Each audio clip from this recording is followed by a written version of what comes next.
and beers. Mead Hall is a pretty neat place. The EMC office is right next door, so I go there pretty often. It's a great place. Their meatloaf is to die for, if you ever eat that.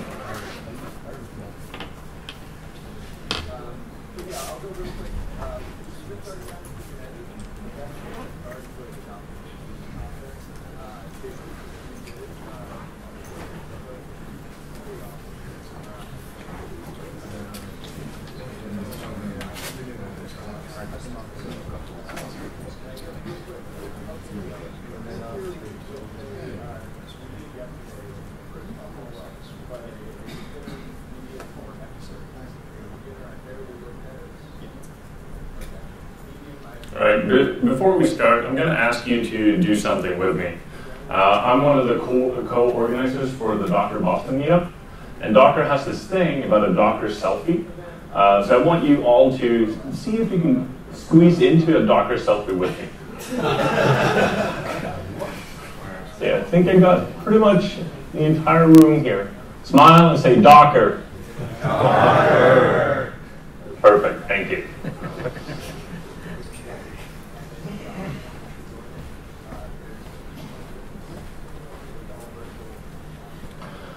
All right, let's start. My name is Jonas Rosland. I'm a developer advocate and a community manager with EMC Code. How many people here know EMC, the company?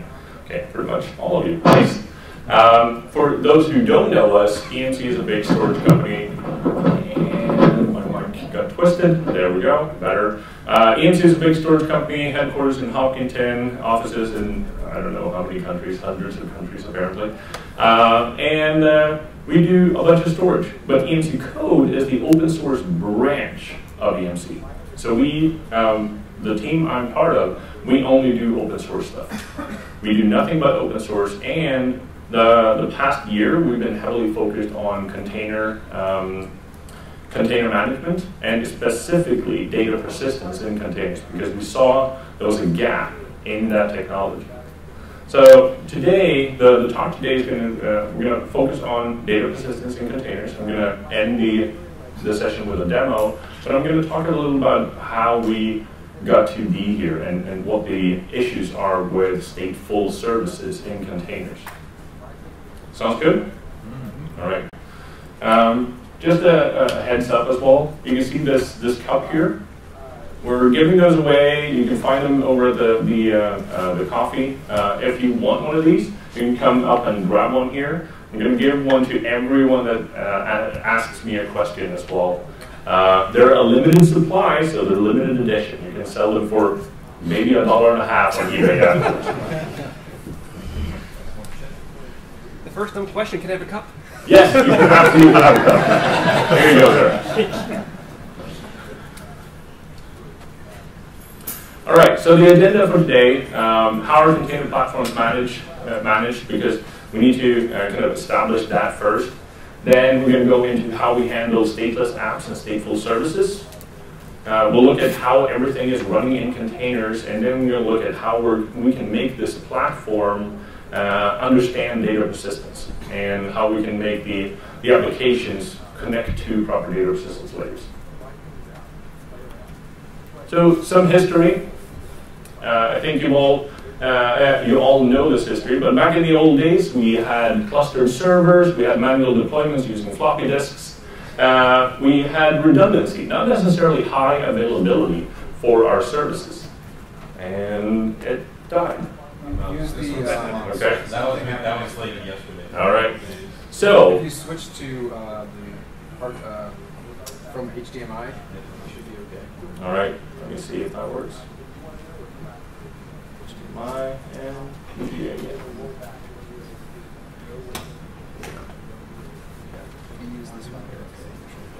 It was solved yesterday by just jiggling the cable. There we go. Okay, I'm not touching it. No? Okay, okay, good. So this is the good old days, but this might also be yesterday, right? Because we're definitely not all in on containers yet. Not everyone is all in on virtualization yet. So we're slowly moving from this paradigm where we have redundant servers. We have Linux HA, we have Microsoft Custody Services, and moving towards resilient infrastructures and high availability infrastructure instead of just being redundant, where we can restart services. So then some time ago, we started talking about this infrastructure as a service thing. We deployed virtual machines, and we had a manual or kind of half-automated way of deploying apps, and it was almost efficient. Infrastructure as a service still just delivers the infrastructure. We saw a lot of our customers, a lot of our partners were pushing towards this, but saw that they could only deploy VMs or bare metal servers, and then they didn't really know how to deploy the applications, so they were still kind of stuck. So the application deployment is the most important part of having a container platform, because we're abstracting away the entire infrastructure. Infrastructure as a service is the baseline. That's what you get from the start. That's not something you build. And then we can deploy the applications in a smarter way, so it looks like this.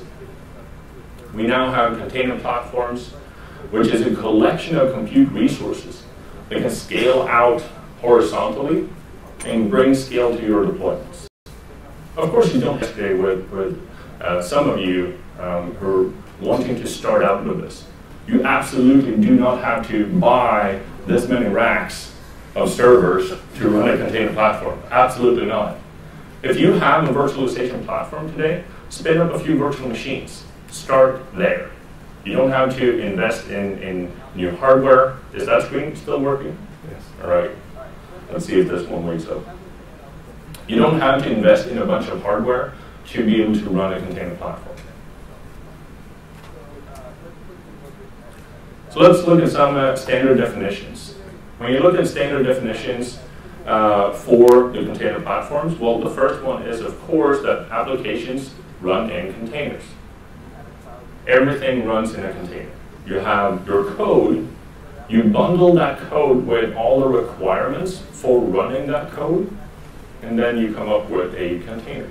This is a very, very simplified version of how you actually build things into container images that you can then run. So, for instance, you get your Python code, you add that together with Python libraries and binaries and all the modules that you need for that Python code to run, then package it up into a container. Then you can run it. Good? If you have any questions, just raise your hand and ask away. Don't wait until the session is over, because then you will most likely have forgotten it. So if you have any questions, just interrupt me, okay? Then we have resource managers and schedulers. How many here saw the awesome scheduling talk yesterday by Malta Live? I know. It was great. I really, really enjoyed that. They went through, they did their research. They really went through all the differences between the different schedulers. And I thought it was one of the best presentations I've ever seen. But the basics of a scheduler and a resource manager is that we manage all the physical and virtual resources that we have in our infrastructure. It deploys and schedules the applications that we have in containers, and also handles hardware failures. Kind of looks like this. You got the infrastructure down here, you got a scheduler on top, and when I tell the scheduler to deploy an application, the scheduler then looks at the infrastructure and sees where it fits best. And this is the entire talk that they had yesterday, so they stole my presentation. But the scheduler then schedules that application to run somewhere. Then we got application 2, same thing happens. It looks at the underlying infrastructure, how much resources do we have for this application? Can we run this application somewhere? Does it servers, or maybe just a subset of the servers?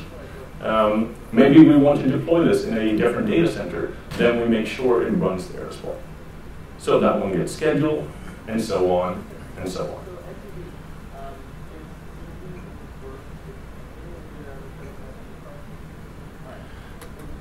Another important part to look at here is that we got a few past platforms out there. Days is one of the head sponsors for this event as well.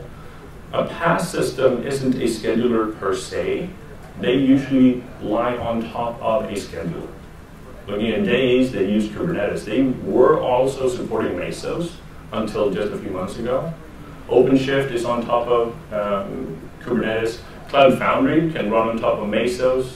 We've got a bunch of other pass systems as well. We can run on several of these schedulers.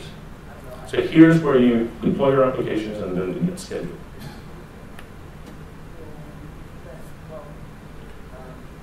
A really important part about running stateful services and the applications that tie to those stateful services is to make sure that the stateless applications can actually find the stateful services. This is where we introduced the concept of service discovery. Did anyone see my Ignite talk yesterday? Okay, just a few. Good. I'm going to repeat the demo there, so it's good that not that many of you saw it. A service discovery tool enables applications and infrastructure to automatically find parts of each other. This could be applications that we start up that can then find each other. It can also be infrastructure, like load balancers, that automatically reconfigure themselves based on how many web servers you actually have running in your infrastructure. F5 does this, HA Proxy does this, and a bunch of others. It also keeps track of how to connect and use the application services for pretty much anything that runs inside your data center. Kind of looks like this. When we start up an application, it registers with the service discovery tool. So we get a Java application over there running in a container, registers with the service discovery tool and says, hey, I'm on this IP address right now, IP address 2.3.4.5, port 8080. That's where I am right now. I can be on another IP address and another port in 5 minutes, but this is where I'm at right now.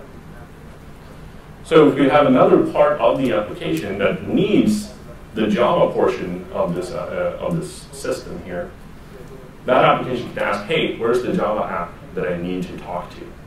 Service discovery tool can then go out and say, well, it's actually on IP address 2.3.4.5, port 8080, and then they can connect.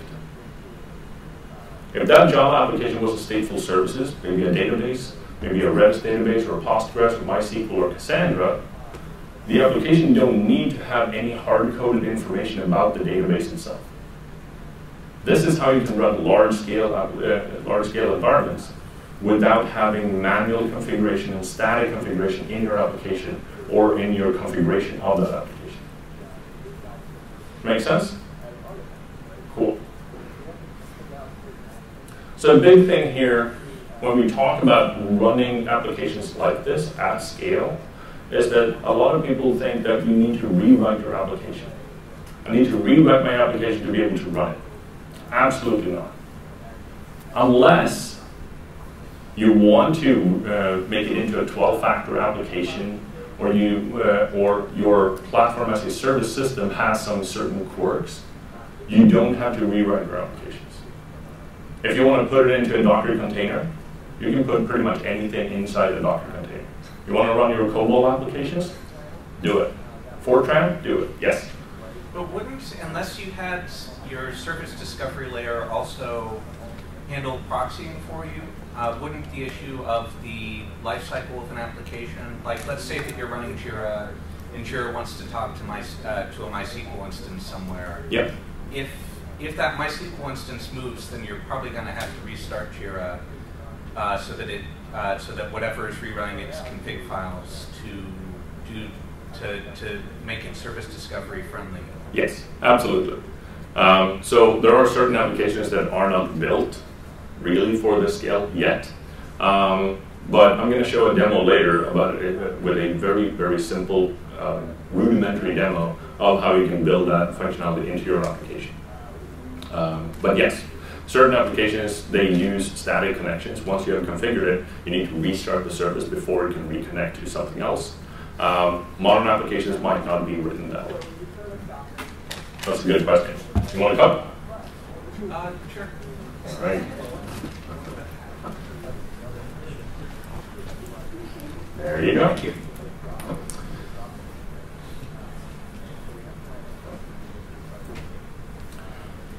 So when we look at different applications here, we can divide them up into two different layers, essentially, when we look at their application state. So looking at the differences between state, we can define them by how they're storing state. Some of them store state by connecting to a database or a similar layer, not necessarily a database, but a similar layer of some sort. Some applications store things in memory. They are usually, well, they don't really care if the data is gone, so we don't have to worry about that as much. And then we have the really hard ones that store data on local disk. Those are the ones that we have been working really hard to make sure that we can actually run them in a container platform. So let's look at some stateless applications. And I have a few examples here. You might not see them as stateless applications, but I'm going to tell you why I consider these stateless. Sorry. The applications, it's a stateless application store no critical data locally. Critical data. They might store data, temporary data locally, that we don't care about if we have to restart it. But as long as they don't store critical data locally, I consider it being a stateless application. They can be scaled as needed, and they recover quickly. An example here is Hadoop, for instance. Hadoop, when you start up a new Hadoop node, it connects to a Hadoop cluster and asks, hey, do I have any jobs? Are there any jobs available that I should do? If so, let me pull some of the data, crunch it, and report back with the information. If that Hadoop node dies during that crunching time, doesn't really matter. It slows down the whole process a bit, but someone else will take over and redo that job. And the node can restart somewhere else and do another job. Look at Splunk, for instance. Splunk stores data locally, but you can have parts of Splunk to be kind of a load balancer in front that collects data and stuff like that. Sugar CRM and Drupal are great front ends for configuration for document stores and customer relationship management, but they all have a connected database in the backend. The application itself doesn't store any data. Everything is stored in the database, so they can also be considered to be stateless. I think a lot of your applications that you have currently in your environment could be considered stateless. They might have temporary data that they store during their runtime, but all the critical data is actually stored in the database. They could be stateless and could easily be run in a container. So it kind of looks like this, where we can scale up and we can have nodes fail and we can scale up again, and we can recover.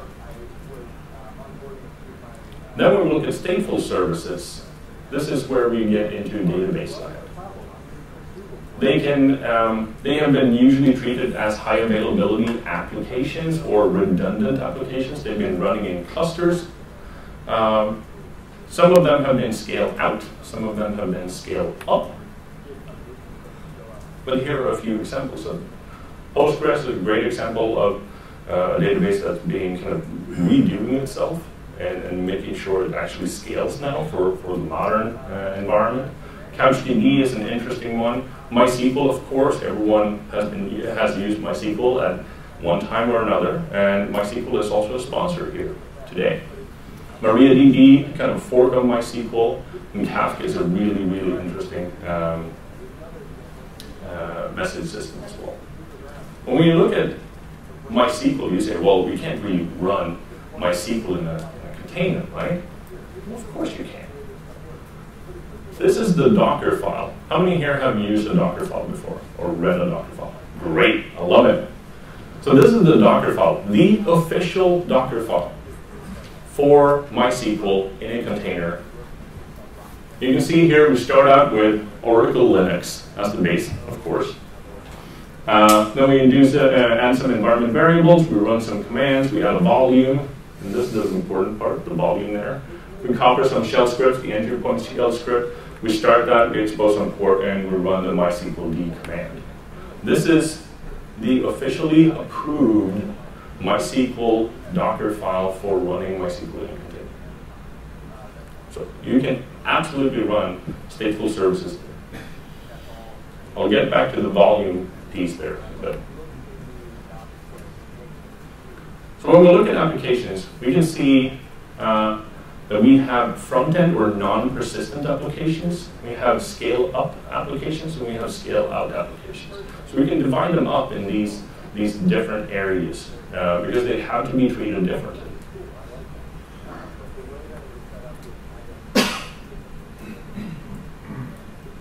But there is a caveat when we look at running stateful services in containers. Some say no, because we're running only local disk. We're used to running stateless applications. We only run local disk. We have nothing that's being stored on the servers where we're actually running our containers right now. Nothing is being stored on the container platform. And that's fine, absolutely. If you're not ready for it, you should not be running stateful services and have your business depend on them.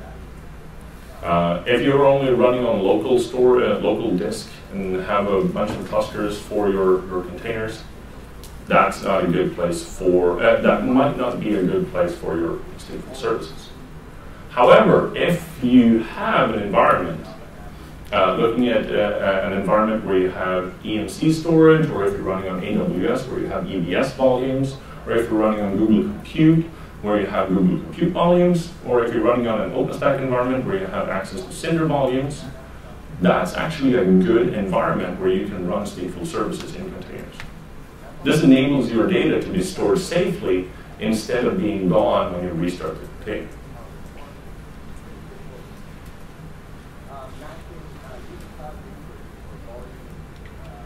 Can anyone tell me what this is? A screenshot of Docker Hub, yes. If you go to hub.docker.com and you go and you click on the little Explore button up to the left, you will see the most popular official repositories. Well, it's the most popular ones, but they are also the official ones. And 7 out of 10 of the most popular container images on the Docker Hub are stateful services. 7 out of 10. The other 3 are stateless. So in this screenshot here, you can see we got Redis, stateful. Mongo, stateful. MySQL, stateful. Node, stateless. Postgres, stateful. This is 4 out of 5. I can't count.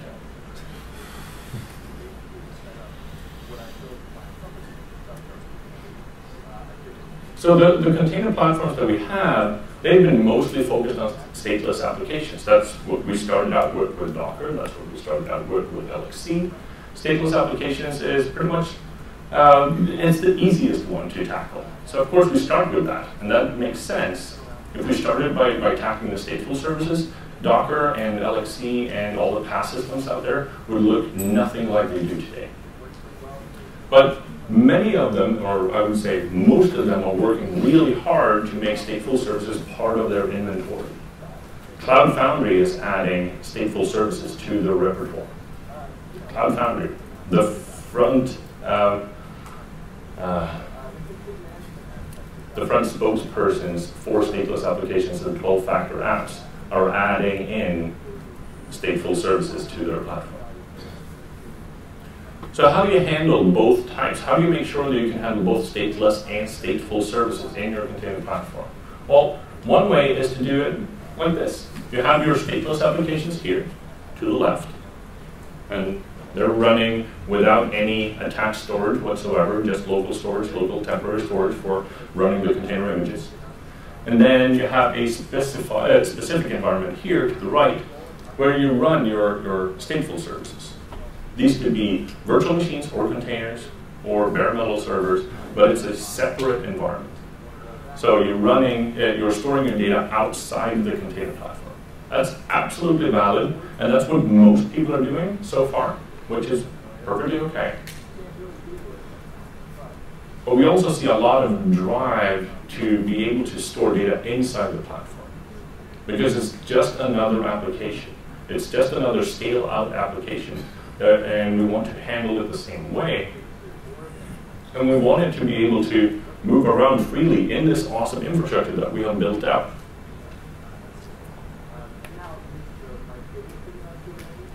So you can kind of see evolution of stateful services going like this, where we had high availability and live migration in virtual machines.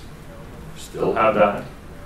And then we're looking at a container platform just for lifecycle management, but we're moving towards this, where we have highly available services, resilient services, that are running on a really real scale out container platform.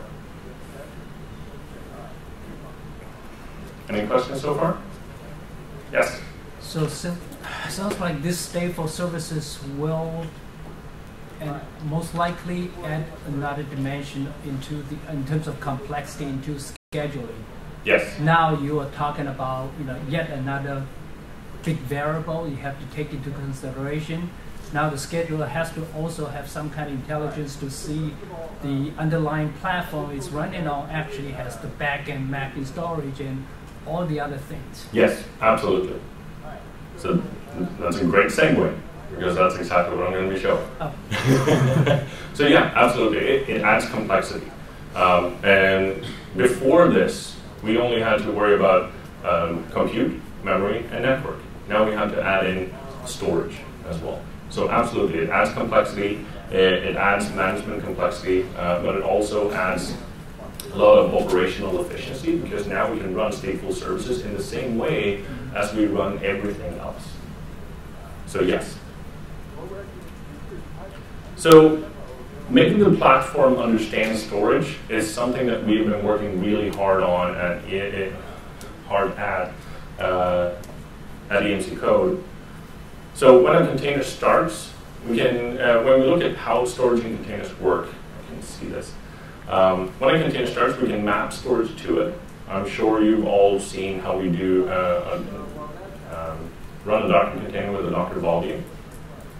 So for applications such as databases, you saw the MySQL database as an example. That's a necessity. We have to have a volume functionality in our container platform. So we have that in Docker, which is awesome.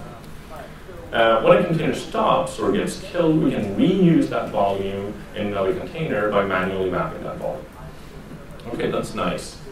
But when we use local storage, if the container dies, maybe the host dies, or if we're in a cloud platform like AWS or GCE, it might be that the VM gets deleted or crashes, or I go in and remove things that I shouldn't. That's not good, right? I removed instances. The data is then gone. So we need to have something that talks to the underlying storage, because otherwise we will never achieve high availability and resiliency in our stateful services. So let's start with the basics. We got Docker up here, and we want Docker to be able to utilize storage underneath. So when we run Docker on AWS, when we run Docker on GCE, or when you run Docker inside your own environment, maybe you got some EMC storage, maybe you got some other storage, maybe you got some OpenStack environments where you want to use Cinder volumes. We need to make sure that Docker can actually talk to storage or utilize storage. Not necessarily talk to it, but utilize storage. Docker released a functionality in June last year. It was actually a bit before June last year, called a Docker Volume plugin. Docker Volume plugins is what enables us to make sure that we can have a connection between the Docker container and storage underneath. So as of the EMC Code, we've been working on a project called Registry. Registry is named after the dog, Rex, and he has an X-ray picture well, on his stomach, showing some discs there. It's because we wanted to add an introspection functionality to Docker Volume. So it's kind of a pun, and I have to explain it every time we show this. So Registry is a Docker Volume plugin. It's also a service. You can use Registry without Docker if you want to. You don't have to use Docker. But it also acts as a Docker Volume plugin. So now, when I do a Docker run -v for volume, and I add the volume driver Registry, I can make sure that I get my container actually stores data on any of these platforms and more. There are other volume plugins. We've got Cluster HQ out there, talking about Flocker, for instance. We saw Gluster as an example in Rancher's presentation yesterday. So there are other volume plugins as well, but this is the one we've been working on, and we set up as a target to have it be heterogeneous, making sure that it can work with multiple platforms. Because just having it work with EMC storage wouldn't be much fun, right? You would actually have to have EMC storage to use it. But now you can use it on AWS, you can use it on GCE, OpenStack environments, and as I'll show you, you can also use it with VirtualBox. How many here have VirtualBox installed? Cool. You can now run Registry and have proper data persistence for your containers. So that's neat, right? We have Docker. Docker can now talk to or utilize storage. But when it gets interesting is when we add in the schedulers. So we actually built functionality for MYSOLs to utilize Registry to talk to storage. And that's where your question comes in. This is how we solve that complexity. We build it into the platforms. We build it into the schedulers. So MYSOLs can now talk to, or rather utilize the resources underneath for any type of containers, both Docker containers and standard LXC containers. Kubernetes can also use this to talk to any underlying storage as well. And we've got Cloud Foundry support coming, and we've got other platforms support coming as well later on. So the benefits of this is to give you the possibility to use any type of storage platform, preferably any. We're working on a lot of them. If you want to help, please, that would be awesome. We make sure that it's always in sync with Docker's development cycle. So when Docker releases a new version, we make sure that it works with that version. And it's integrated with Docker, MYSOLs, and Kubernetes, and more coming. You folks want to see a demo? Sure. Yes. Of course you do. Is it live? Of course it's live. So, I have a Vagrant file here. If you go to github.com/emccode/vagrant, you will find all our Vagrant setups for everything that we have done so far. This is the one for Registry. It automatically sets up 2 VMs, Registry 1 and Registry 2. These machines connect to a VirtualBox service that I have running to actually create new VirtualBox VMDK, or not VMDKs, but VirtualBox volumes that we can then attach to the virtual machines. So when I run a Docker run command and I want to run the container with an attached volume, VirtualBox will actually create a volume to it in itself, attach that to the VM, and attach that volume to the container. Then we can move that volume to the next VM. That's what I'm going to show.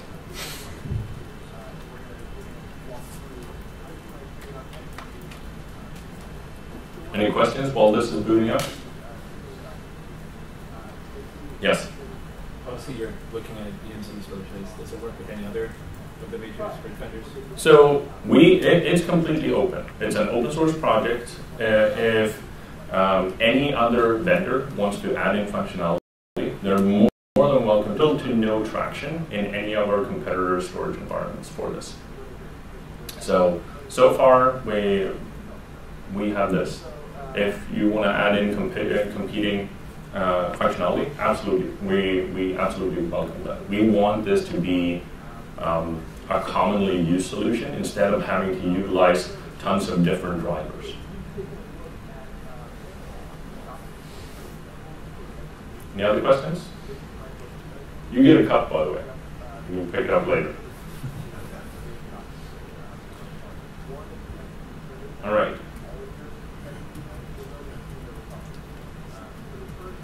So logging into the first host here, Registry 1. we can run a Docker volume command, Docker volume ls, and you can see that we have no Docker volumes current. We can also issue Registry volume get command, and we can see all the volumes that we have attached to the host, or the hosts that are talking to the VirtualBox service. So Registry actually talks to the VirtualBox service and says, hey, I know you have a bunch of volumes. Which volumes could I use? Here are the volumes that are attached to Registry 1. This one is on Registry 2, actually.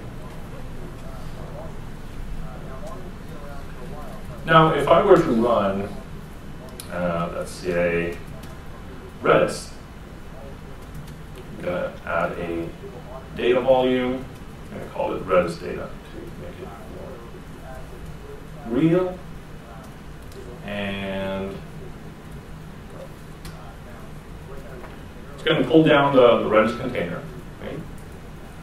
It will then talk to, it says, oh, did anyone see what I did wrong here? I didn't specify a driver. So this will actually use the local disk. So I'll remove that, because otherwise it won't work. When Redis starts up, Docker creates a volume. It will now create a local volume. So I'll just let it run here. I don't want to mess this up on this Wi-Fi here.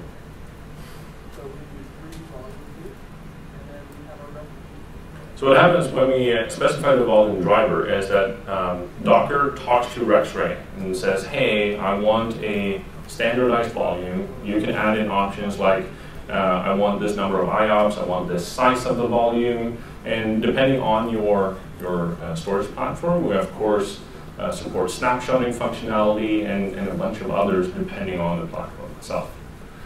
We can also format using different file systems for you to mount to the container as well.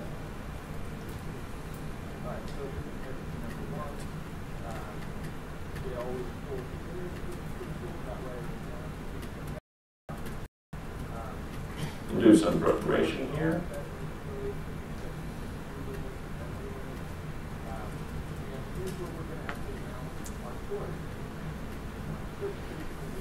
Everyone shut down your torrent clients.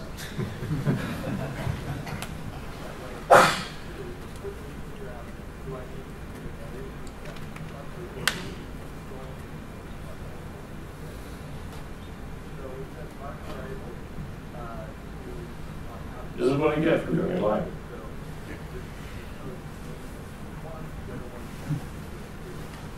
So we've been developing Registry for the past year. We've been involved in a lot of discussions with Docker, with Mesos, and with the Google storage team for Kubernetes to make sure that we adhere to their standards and that they take our feedback as well on how this should work. Because EMC we've been doing storage for over 30 years. We know how storage works. So we've been helping them figure out how to actually handle storage in the backend as well, instead of just saying, yeah, use local disk and we'll forget about it. So we've been driving a lot of change within Mesos and within the Docker, the Docker code base. And some of our projects are now being incorporated into Apache Mesos, which is pretty nice. So we'll have real fun forward thanks to the work that we've been doing with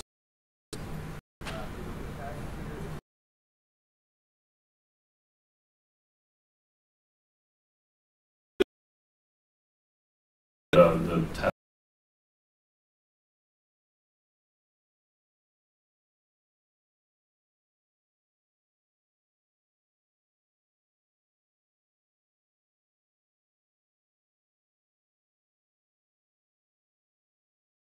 As some of you know, Redis is mostly in memory, and occasionally it will store data on disk.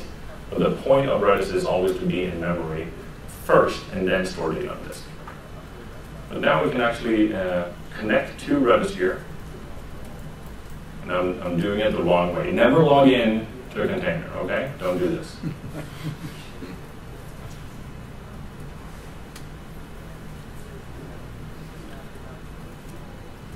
there's a Redis CLI. We can see that Redis is awake. We can ping it. It answers with Pong. Now we can start using this database. I can set a key, a value to a key.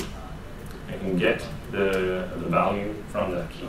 It's a key value store. Right? So now I'm actually storing data inside this database. I'm going to run out of time. Now, if I were to disconnect this,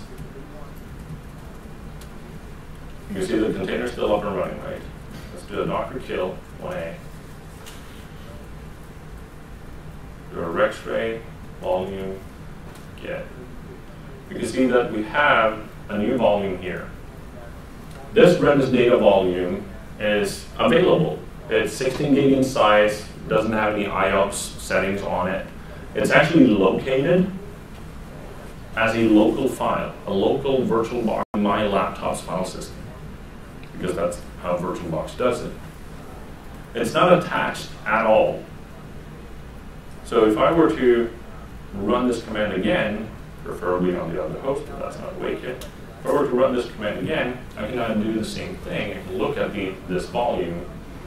I mount this volume to the Redis container, and I can log into the Redis container and do the same and see if the data is still there. Do you think it'll be?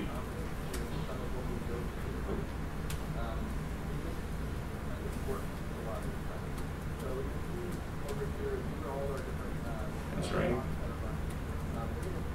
Yeah, I didn't store it.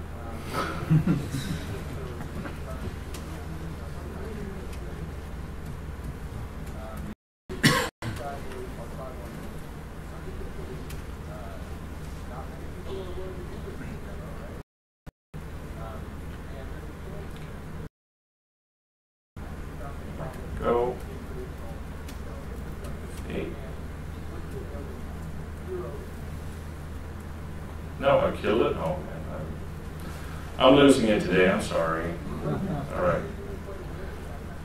Let's run this command over here on the other host. This is now Registry 2. It's a totally different host. I killed the container on the first host. I'm now moving this data volume from the first host to the second host, and I'm attaching this to the container up here.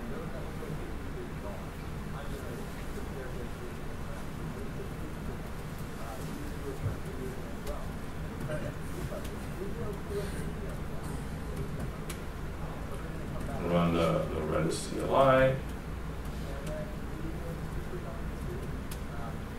And there we go. Yay! The demo worked. Finally. All right. So this is the gist of it. We now have the possibility to actually move things around. This is a very, very basic demo. So we've built in functionality within Mesos and Kubernetes. So if you start up Redis here, or Postgres, or Cassandra, or MySQL in Mesos or Kubernetes, and it has to this will handle that. Or even Docker Swarm, we built in functionality for Docker Swarm as well. And Rancher. Rancher, we actually integrated Registry with Rancher. So if you're running Rancher environments, you can use Registry to add in storage functionality and volume functionality to your stateful services. So now we have the possibility, it doesn't have to be outside the container platform anymore. It can actually be inside the container platform, and it's managed exactly like a stateless application. All right, I'm running out of time. You folks have been awesome. Thank you so much, and I'll open up for maybe 2 questions, I think. Thank you. Yes? Does it work for Docker for Mac? With Docker for Mac, so right now we need to use the VirtualBox driver. We don't have an XHVE driver, so it doesn't work for Docker for Mac, but it works with the Docker toolbox. Yes? Does Registry support encryption, volume encryption, and access control? So Registry talks to the storage array, or the storage environment. If the storage infrastructure supports, we can, of course, add in. Registry itself, we don't touch the data. It's not an in-band management. It won't encrypt your data. It will only attach storage to your containers. So it's an out-of-band management, out of the data flow management system. It doesn't touch the data, it doesn't touch the volume, except for creating it and mounting it. Other questions? Yes? Does this support shared volumes? If it supports shared volumes? Can you have multiple containers mounted in the same volume? Yes, if the storage system allows that, you can have that. That's usually not a good idea when you look at services like this, though. So I would strongly recommend against it. I think the newest AWS ECS supports shared volumes. Yeah. So if the most often than not, you will have overwritten data unless you have proper clustering in place. And you don't want to have that clustering in place here. We'll find questions. And if you want to join me for the Docker Compose and Docker Swarm workshop this afternoon, I would be delighted. Please come up and grab a cup here or grab one over at the cafe. Thank you so much.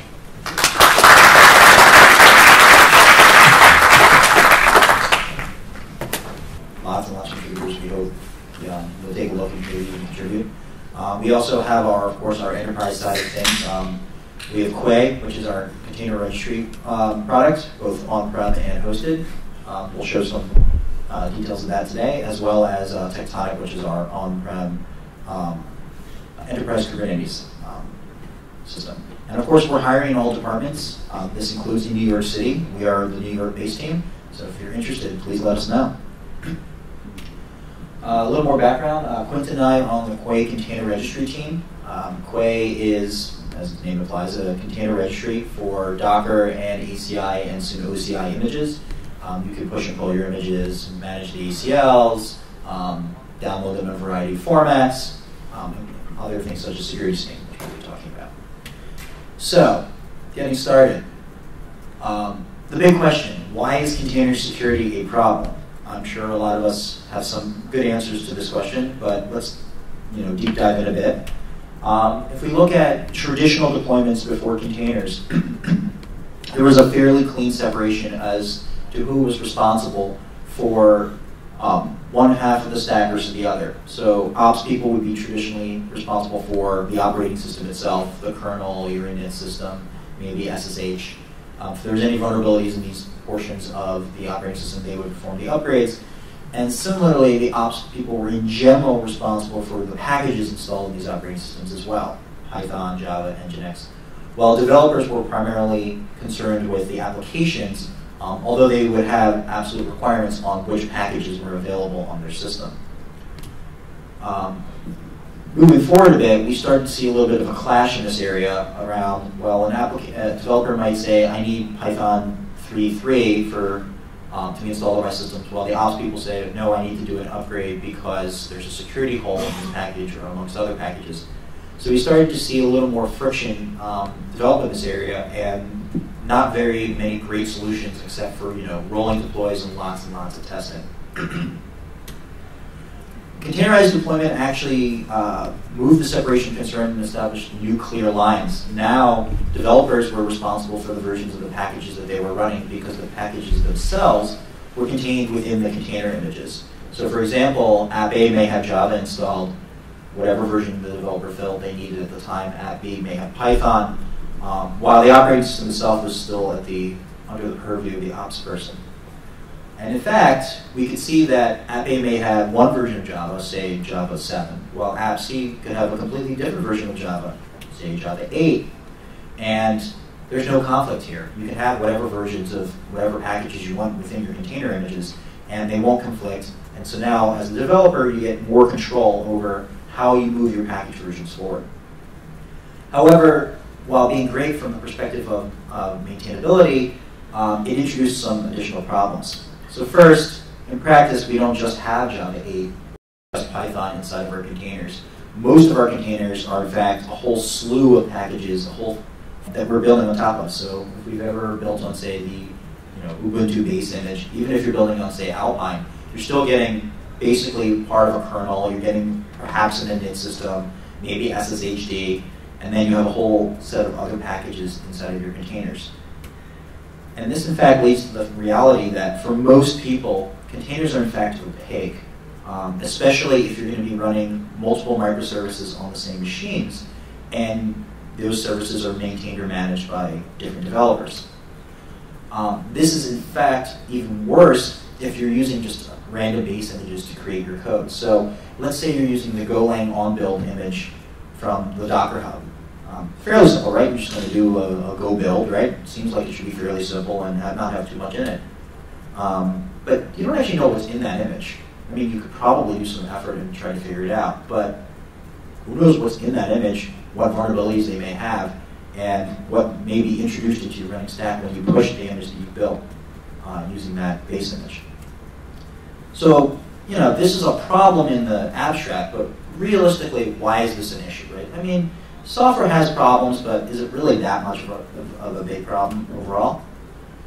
Yeah.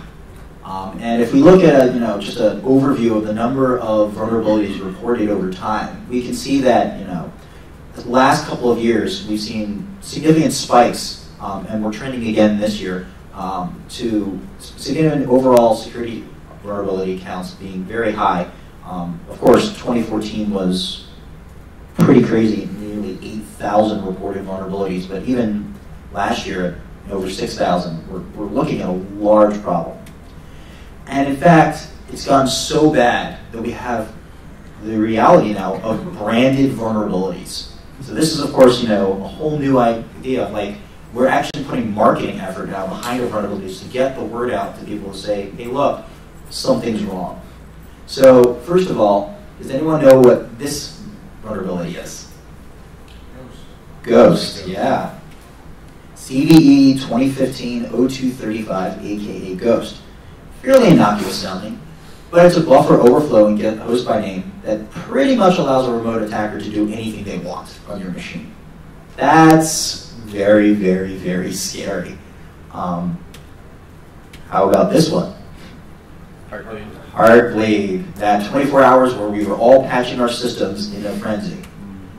CV 2014-0160. Not too bad, right? Just a memory leak of keys in OpenSSL. So now we're all rotating everything. The reality is that as of today, there are over 76,000 reported vulnerabilities in the NVD database. And this is just the reported ones. Lord knows how many unreported ones are lurking underneath our code. So this is a big, big problem. So between the fact that our container images are fairly opaque and the fact that security vulnerabilities are getting, it seems, almost worse by the day, we have a real problem. And the real question is, how can we improve this situation?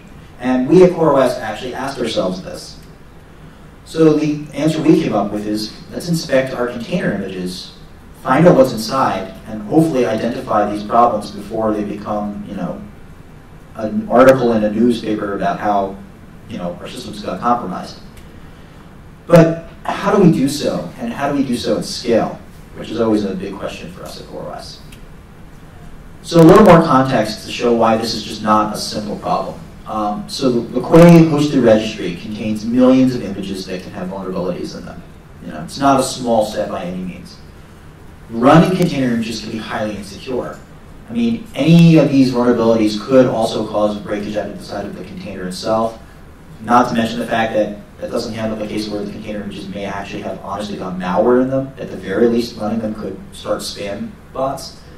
We're not really sure if we can run these in a secure way. And of course, analyzing these images should be as fast as possible. We should be able to get from, CVE announced to actionable intelligence about our images as quickly as we can. If the turnaround time on this is even more than a few hours, we're potentially vulnerable. And so we should try to minimize this whenever possible. And of course, finally, and this is something we feel very strongly about at CoreOS, we feel open source of this kind of technology is key. One of CoreOS's goals is to help secure the internet. And so we feel very strongly that any security-related technology that we can make available should be available to the world and publicly audited, therefore allowing us all to help increase the security, not even necessarily if you're using CoreOS's paid products. So to that end, we created a project called Clair. It's an open source project for the analysis of vulnerabilities in both AppC and Docker containers. as OCI becomes more standardized as well, we'll add support for that as well. It's available today on github.com/core/clair for analyzing container images for vulnerabilities. It makes use of static analysis for fast, reproducible results. We're going to go a little more into why we feel this is very important, but at the top level, it basically allows us to go over sets of millions of images when it is available very quickly. And another key aspect is that it's extensible to allow for easy addition of new things such as new analyzers, reporters, image formats. This means that every time, or anytime rather, say we want to support a new distro, it's pretty easy to add a new reporter or analyzer to do so. So enough about talking about it, let's actually see that. And to do a cool demo and talk more about the technical underpinnings, I'm going to hand over to my coworker, Quentin. Quentin? Hi. Cool. So before going any further, I would like to show you a demo.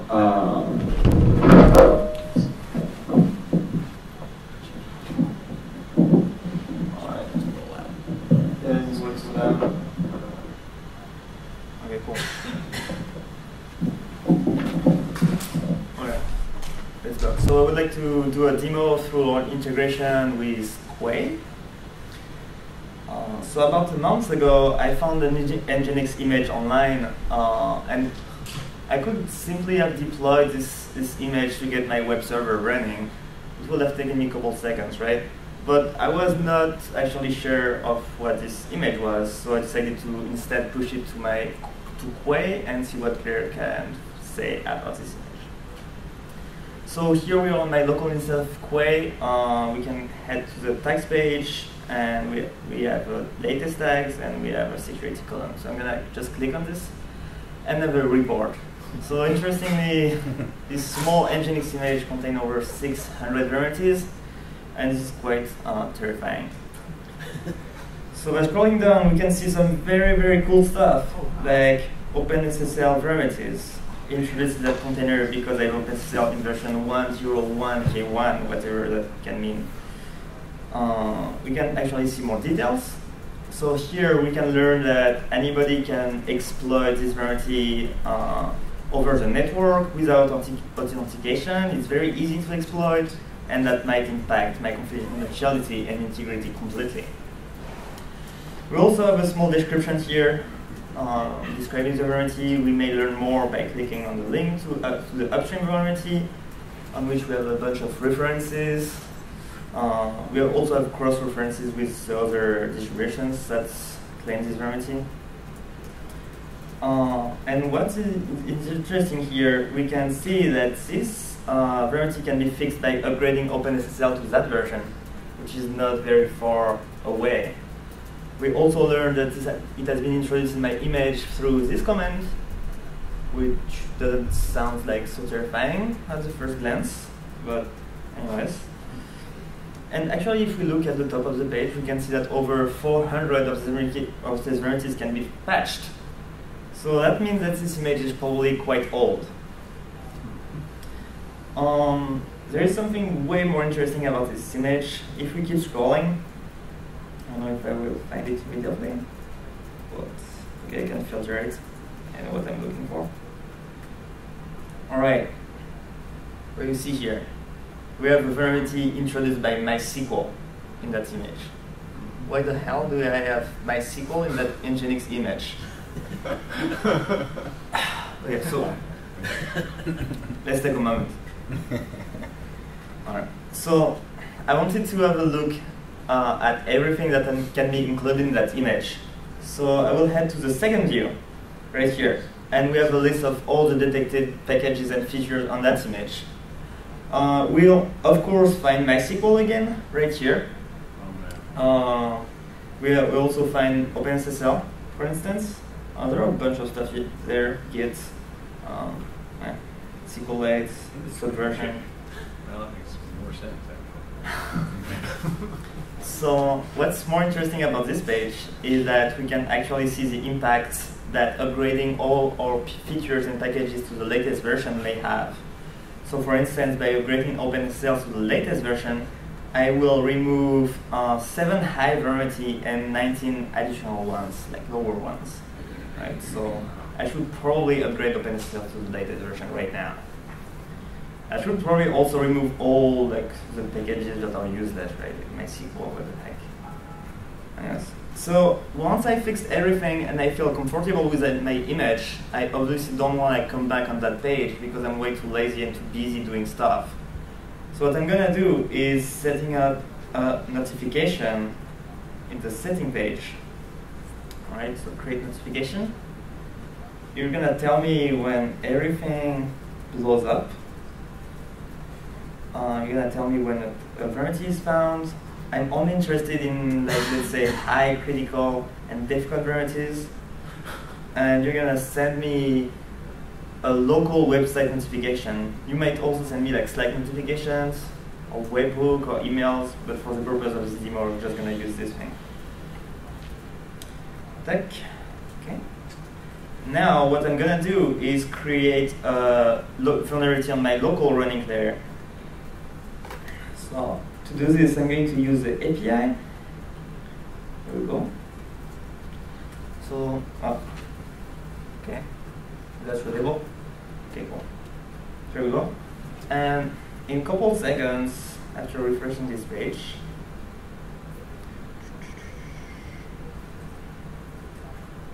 okay, I have a notification right here telling me that there is a new critical vulnerability in my image. So that happens each time clair updates itself. That's pretty cool. If we go back to the text page, we can see that there is a new critical vulnerability right here. And we'll find it in the report. Here. Spooky unicorn. Alright. So again, this is only our integration of clair on Quay, right? So you can do the same thing and basically everything using the clair API. So actually, let's get this link. Right. I'm gonna show you how can I get the exact same information using the API. So I'm just gonna use curl.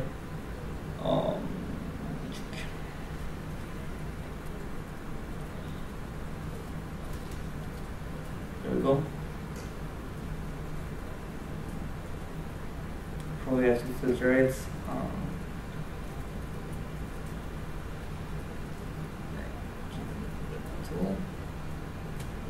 Right, here we go. So we have some metadata about the image, and then we have all the vulnerabilities by package. So fetch pull up, let me find something. Sorry about that. Okay, here, for instance, we know that Graphite 2 has been installed in that image by this layer. And this is Debian 8, we installed it with this version. And here is the list of all its vulnerabilities, right? We have the description, a link, we have some metadata about the vectors, the severity, and then you have the fixed version right here. So if I upgrade my package, which is currently in version 124 to 136, then I'm going to fix this particular vulnerability. Any questions so far? Okay. Cool. So, how did we exactly do that? Right. So when you start clair, and then periodically clair is gonna pull vulnerabilities from external databases. Clair tries to use first-party databases as much as possible, such as the Debian trackers, Ubuntu trackers, and Red Hat adversaries, for instance. This is because we believe that they are closer to the maintainers, and these guys have particular and specific knowledge about implementation details, all the backports, etc. For instance, actually 2 weeks ago, I found a Java vulnerability. I found a Java vulnerability.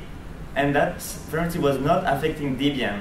And why is that? Is that this vulnerability was introduced by a patch to a previous vulnerability, right? But that patch was not yet merged into Debian upstream, right? So Debian was still vulnerable to the first vulnerability, but not vulnerable to the second one. Well, most other tools will have reported both. But actually, because we were using very specific databases, we were able to be as specific as this. So when we after pulling the databases, we're gonna parse them and store them into the Clair database. In that case, we are using Postgres.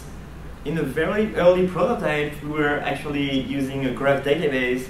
It was, I guess, 6 months ago, we gave a presentation at ContainerDays, and we were using a graph database, but it was way too slow for our usage.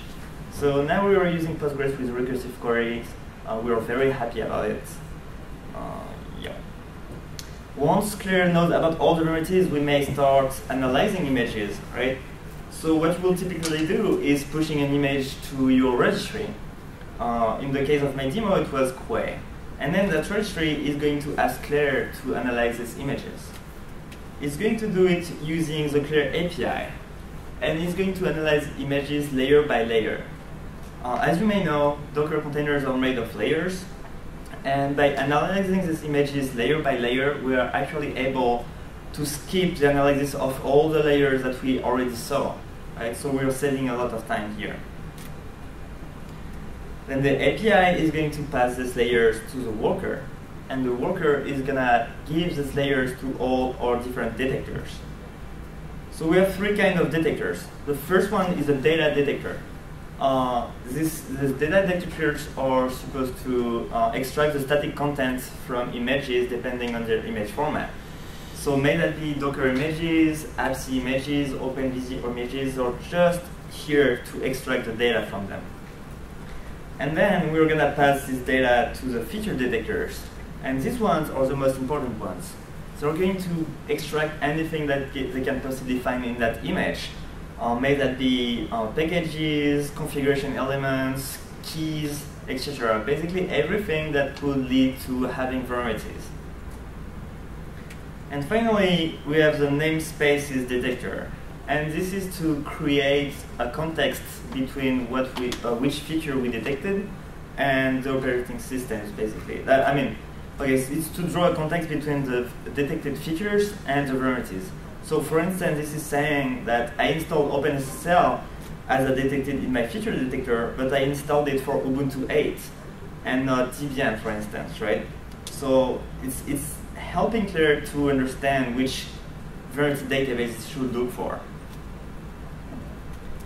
And finally, we're going to store all the data that we found about this image into our data store for each of the layers again. And now, from this point, we actually have all we need. And we can actually open our registry, for instance, or use the API to know which varieties may affect my images and what can be fixed and how can they be fixed. All right, so here there is no active action. We're just going to ask the API and it's going straight to the database. There is no analysis at this point. We've already done the analysis before. So this is very, very fast. But now we know that there are over 50 new varieties each day. And this is not even counting all the updates that occur on the existing varieties. Right? So we have to ask ourselves, what are we going to do? Are we going to reanalyze every single image that we analyzed before? Of course, we are not going to do this, right? So instead, we're going to exploit the immutable nature of images. So what we knew about the static content of an image when we analyzed it was true. It's still true, and it's going to be true in the future as well, because this is static data. And images are not supposed to be modified, right? So instead, when Clair when Clair updates itself, we're going to match the new variety data with the knowledge that we have about our images, right? So we have a new variety, detects these packages or these features, then I'm going to ask the data store which image actually has this feature, right? And in which version do they have it? And thus, I will be able. And then we're going to use the notifiers to send these notifications back to the clients. For instance, the registry. In our case, it was Quay on the demo. So for instance, that could be, oh, well, there is a new variety, right? And this is a list of all the images that are affected by it. Or there was a variety, it has been updated. We know that it's now fixed in this version. So all the images that are installing a version that is like later than this version are not actually vulnerable, even though we thought initially, right? So we're gonna tell the registry about this. So this is an example of a notification. We have up here the old vulnerability. We can see that it's affecting grep of Debian 8, and it's not fixed in a new version, as shown here. We also have the list of images that it affects. So of course this is paginated, because it could be huge. And here we have the new vulnerability, right? So the updated one. And that one we actually see that it's fixed in version 2.25, sorry. Right, so this is, and it's not affecting one of the images anymore. See, there is one less images right here. This is probably because that image was installing 2.26, for instance, right? And I think one of the most important things about Clair, as Joey mentioned, is that you can customize it. You can extend anything at any time without our intervention, right? So this is, for instance, a data store. You can implement your own database backend.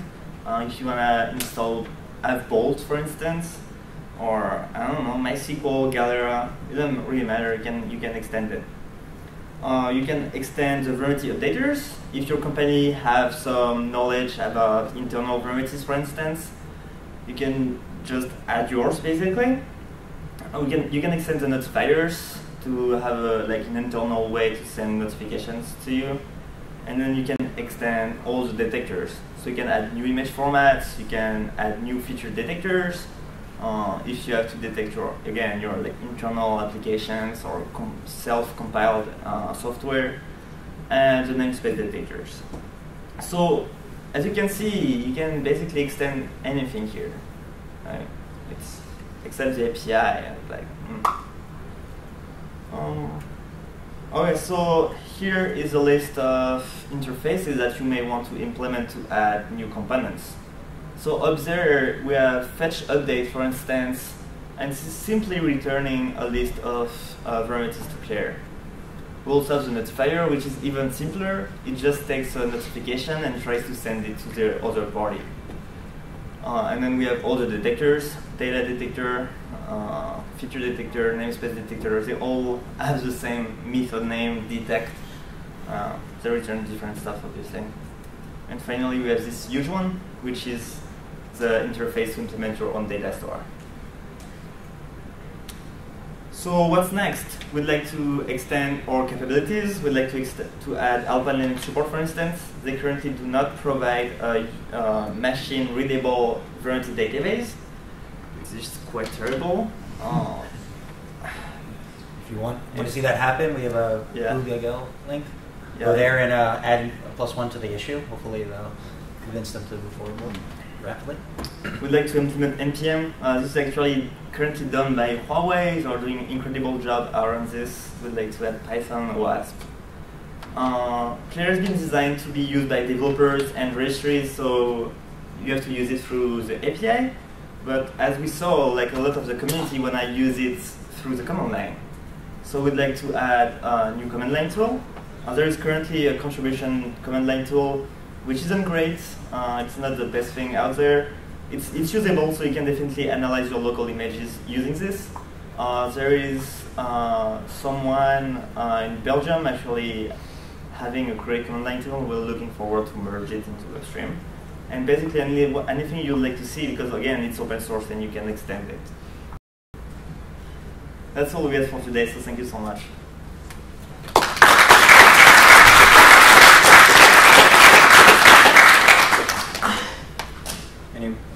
Any questions? Yeah. Yeah. All right, so in general, this is detecting, it's using upstream databases of vulnerabilities to detect vulnerable packages and tell you which packages fix them. Can it detect unpackaged code in any way? Currently, no. So the current idea is it's all based on the metadata found in the images. You could, as we alluded to earlier, write a custom detector. So if you have, say, your own internal manifest of what you've added to the image, you could write a feature detector, add it in, and then you can either match it to the existing vulnerability databases or your own if you'd like. We don't do currently hash-based matching. We found that building that database is non-trivial in the least, and for an open source project, that's not easy to do. There is discussion on the open source project in one of the issues about adding some additional level of hash-based matching to complement the package level matching as well. Yeah. Tough philosophical problem.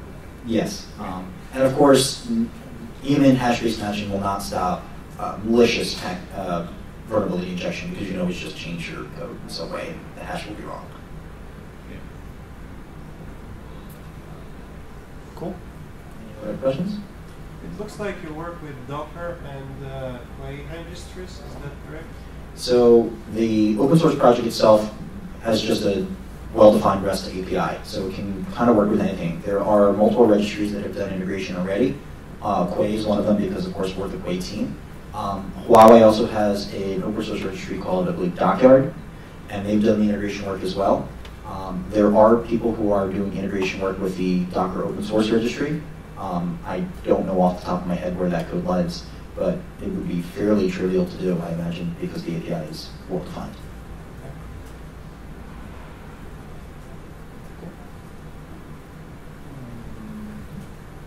Anything else?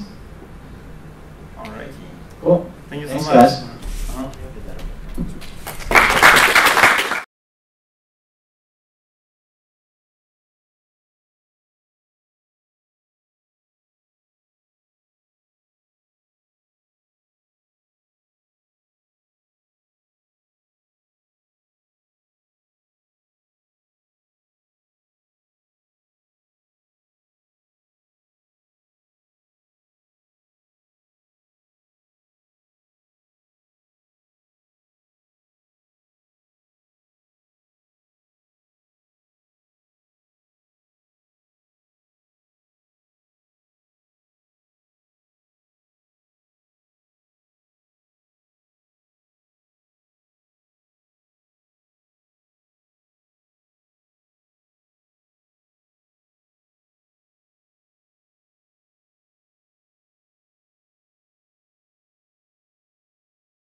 Okay, hi, my name is Endre Scherer, and it's my colleague Anin Shu, and we want to talk to you about how we help assuring the performance of applications in your private or public data center, and how VMTurbo can be applied to all layers of the IT stack to do this. One interesting problem that I wanted to start with is a lot of people, when we talk to them about their public or private cloud, think about their infrastructure. How many CPUs do I have? How much memory do I have? And we really want to think about this problem differently. In fact, we believe that we have to think about this problem differently. And an interesting analogy, if you look at a couple of companies in a completely different field in how Priceline manages hotel or airline prices, or how Uber manages car prices, or how Airbnb manages room prices, they're all thinking about the demand that the users need, and they're trying to figure out how to best meet that demand. So they're making decisions on, similarly to in a data center, where to allocate what, or in a data center, what workload to run where and when. And really what's common about all of them is, is that they are driving all of this based on what the end user wants, what the demand for resources are. And we believe data centers should be run the same way. So there are a number of trends that we see in the industry. People moving to public cloud or using some of their workload on public clouds, re-architecting their applications into microservices, moving their paths from a private data center to a public infrastructure as a service provider, and having their slide disappear on them. Still on the other screen. It's missing. Oh well. It's on the other. All right. So thanks. Okay. Should we fix that?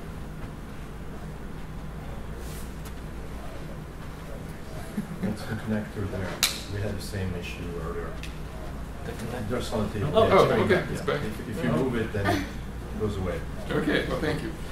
So in any case, so besides the screen moving, I think people are also moving their platform to public infrastructure, and some companies are even looking to take advantage of public PaaS providers. But really, all of them face similar challenges, regardless of which combination of these transformations they are going through.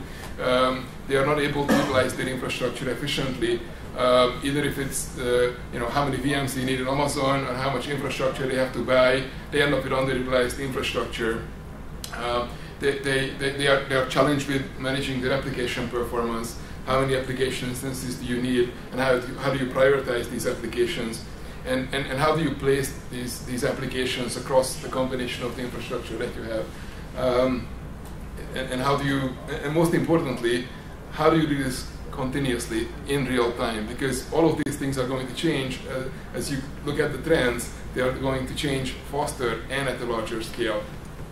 So we think that there are several answers, several questions that need to be answered in terms of where to run your application, enabling that application to be placed anywhere across public or private clouds or different infrastructures, different data centers that you might have, how to scale these applications in the context of what the applications are using, what level of service they are getting or they should be getting, and actually do this across the full stack of the infrastructure, not necessarily doing it separately for containers and doing it separately for your public cloud and doing it separately for your private data center, but you actually have to be aware of all of the layers in the stack to be able to meet the demand and provide a level of service for the end users. So this is where VMTurbo comes in. We provide a control system that is enabling you to make these decisions throughout the complete life cycle of your applications, from setup, deployment, running to decommissioning, and answers the questions of how do you drive intelligent orchestration, how do you make automated decisions, and how do you assure the performance of your application, basically tying all the information that you have about various instrumentation points in the context of the level of service that you need to provide with how you could orchestrate all of these decisions and actually driving those decisions in real time. Now, if you want to do this across the whole infrastructure, this is a pretty policy interfaces across all of the infrastructure, various rules, and trying to humanly manage thresholds on when you do things, it becomes pretty complicated and not scalable, both in terms of the administration of this as well as actually just computationally being able to manage this. So our view is that the only way to solve this is to create a common abstraction, create a common representation of the whole data center stack. This is what we refer to in the middle as our market. We use a market as our abstraction, and solve this problem with a common analytics on top of this abstraction, which is our economic engine.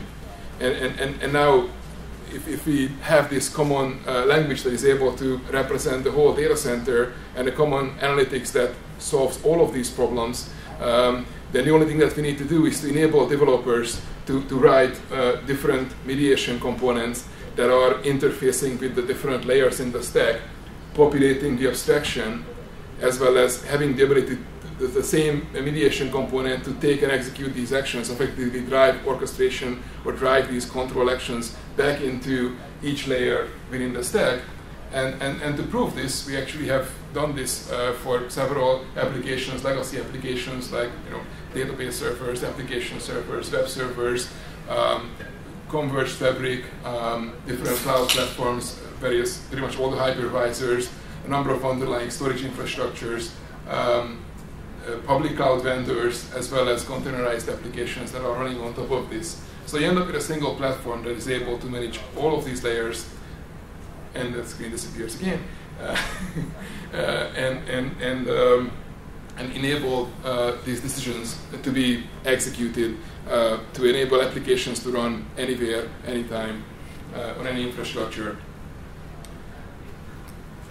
So what you end up with is basically a single platform that can take advantage of any instrumentation and control everything from what an application needs, either if it's running it in a PaaS or in a container service or an IaaS, either in a private or a public data center, and manage it. Now, to drill a bit more into what we mean by the two most important components that I mentioned, the abstraction and the analytics. So let's talk a bit about our abstraction. We are creating an abstract representation of the whole data center as a marketplace of buyers and sellers, basically having the ability to represent every entity within your data center, from applications to containers to virtual machines down to your public or your private cloud infrastructure as a consumer of resources as well as a provider of resources. So what our mediation layer does, it builds this topology in real time, maintains this in real time, populates it with all the necessary metrics in terms of what resources are available, how they are being utilized, but more importantly, how they are being utilized, what is the demand from the applications, and how to best match that with the underlying supply. And then on top of this, we basically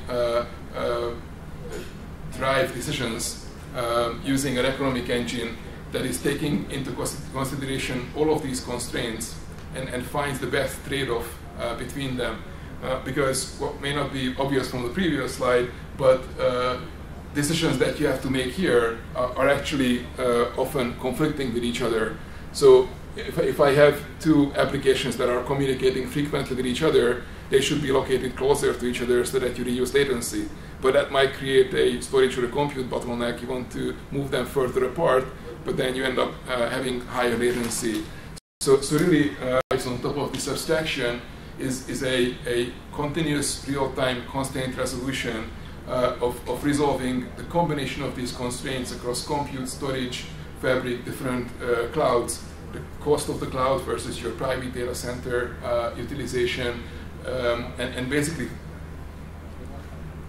finds this, what we refer to as a desired state, where your application performance is continuously assured and your infrastructure is utilized as efficiently as possible.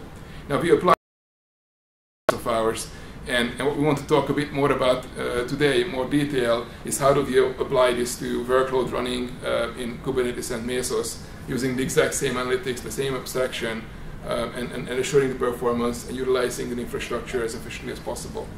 So I'll hand it over to Alien. Hello, can you hear me? My name is Emily. I'm a software engineer from VMTurbo. So I've been with VMTurbo for about more than 5 years. So the most confusing question people ask from customers, partners, different people is your company own a solution just specifically for VMs? So the answer is no. So that's why among the past 2-3 years when Docker comes into play, people start to ask, can we apply VMTurbo solution to containerized application? The answer is yes. Why? Because if you pay attention to what Andrew mentioned about this common abstraction, we actually, sorry, can we go back?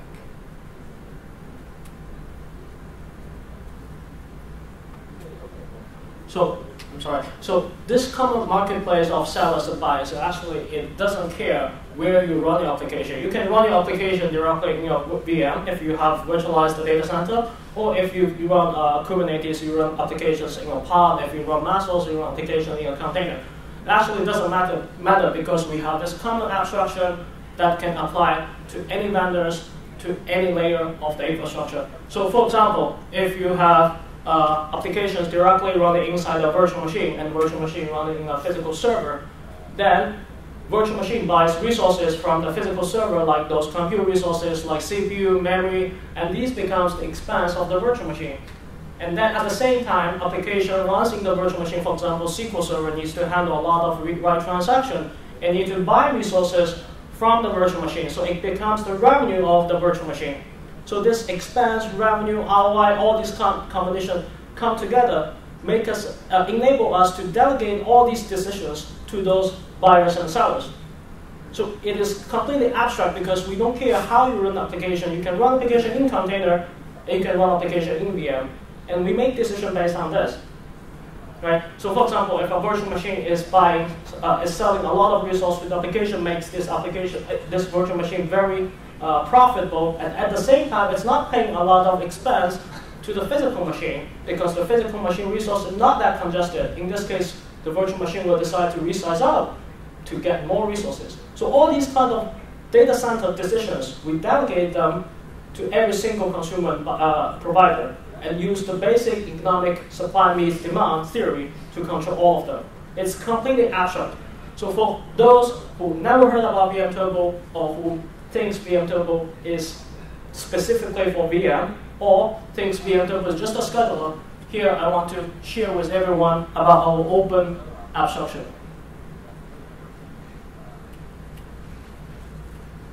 So, having said that, what I'm going to talk about, integration about Kubernetes MYSOL, is really just simply extend our common abstraction, our common analysis engine to the containerized data center. And we choose to integrate with Kubernetes and MYSOL. So from left to right is a mapping between Kubernetes or MYSOL to the existing VMTurbo data model.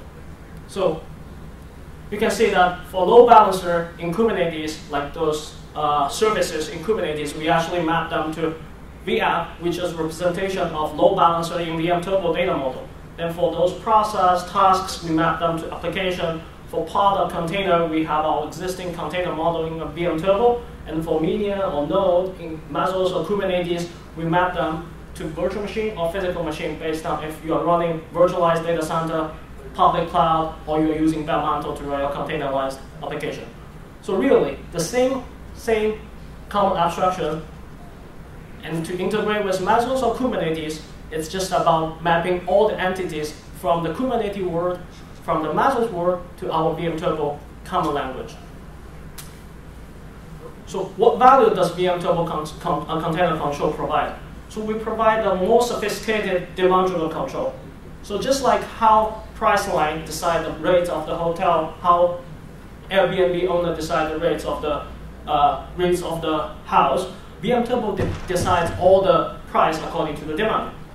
And based on real-time pod or container usage, we provide continuous placement for those stateful application. Or if you are running stateless, for stateless application, or if you are running stateful application with persistent volume, we can still manipulate, move the workload around based on demand and supply. So we can provide a more accurate quality of service control for application. So scaling a pod is no longer just depending on one single attribute. It's not a decision of if CPU is congested, I set up a CPU threshold, I scale up a pod based on CPU. It's no longer like this. When we talk about performance of application, we are talking about the service level agreement of application, including like response time, transaction, number of threads, and so on. So we can actually feed in the data from the monitoring tool, like number of transactions for the application, and scale up or down application based on the service level agreement of application. So it's a completely flexible control system. And besides that, VMTurbo, besides VMTurbo is completely generic for different vendors, VMTurbo is also generic for the full stack. So if you can see, we map the container control on the top of supply chain. But when we support hypervisor module, we actually map everything from VMware or Xen server or Hyper-V to this part of the supply chain, like virtual machine, physical machine, storage, data center. And when we support Nutanix, when we support Pure Storage, HP, these storage controller, we're actually mapping it to storage, disk array, and storage controller model. So it doesn't matter which part of the supply chain you're actually touching. It's just a matter about mapping the entities using the vendor API and map to our existing data model and tell us what kind of commodity you want VMTurbo to manage. And VMTurbo is going to use the same, exactly same analytics to manage based on the supply and demand. So for the Kubernetes integration, what we did is we simply plug in, we have a Docker image on the Docker Hub, which is called KubeTurbo. And what KubeTurbo is doing is to call the Kubernetes API to push real-time topology data, monitoring data to the VMTurbo analytics engine.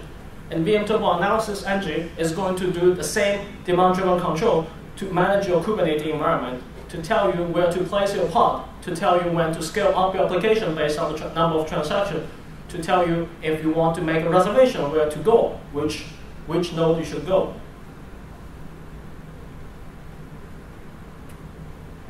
So same thing, we apply our solution to MYSOL. So thanks to Scott from EMC, we actually have a joint solution with EMC, which layer X insert as a common layer between the framework and the MYSOL master.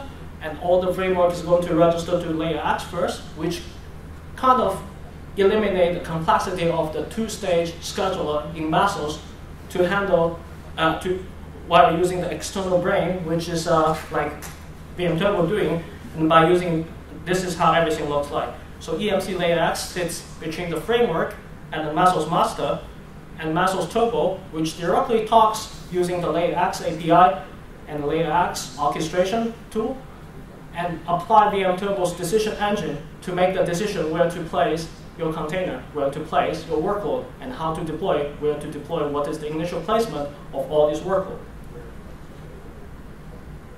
So in order to better for people to easily leverage the common abstraction, common analytics of VMTurbo, we actually have our open source Go SDK, which provides a flexible supply chain definition. How flexible it is? It doesn't matter if you run container in your VM or you run your physical bare metal server. You can map, you can write your own supply chain definition. I have a virtual machine sits in a bare metal physical machine, and it buys CPU, memory, I/O throughput from physical machine.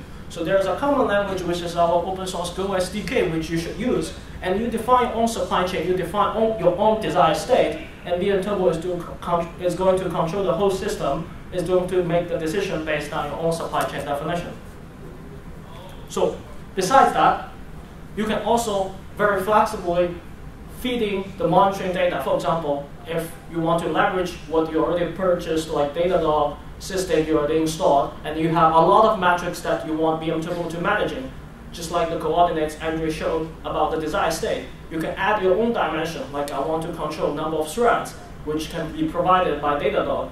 So I use Go SDK, feeding the data from Datadog and Sysdig to VMTurbo, and VMTurbo is to take that as a commodity which is traded between virtual application and application, and start to manage to control the SLA of application based on the data fed from Datadog or Sysdig, these monitoring tools. So VMTurbo Go SDK is fully compatible with our existing Java SDK. So the commonality is, so we use WebSocket and same protobuf definition, so we just Like a lot of people start to use that for the SDK, which is common across different language platforms. So by using this Golang SDK, you can actually, using the WebSocket, register to VMTurbo server, start to exchange information between server and the client, tell VMTurbo what is my topology looks like, how to monitor my topology, and let VMTurbo to tell the client what decision to make. Okay? So everything is completely open sourced. We have a GitHub. You can see that in the last line, we have a VMTurbo Go SDK. We have example. We have all kinds of tutorial of how to use how to leverage VMTurbo and using the Go SDK. So welcome to reach out to us if you want to. For example, we support Kubernetes and MYSOL for now, and you want to add Docker Swarm. It's very easy. Write your own supply chain, feed your data, and you can leverage VMTurbo schedule engine. Okay. And if you want to feed data from Datadog and Sysdig, you can do by using the same Golang SDK. So having said that, let me show a brief demo about how VMTurbo looks like and how the integration with MYSOL and Kubernetes looks like. Before I step into the demo, any question? I have a Q&A in the last slide, so but if you have any questions, feel free to ask. Good. This is difficult. Where's my mouse?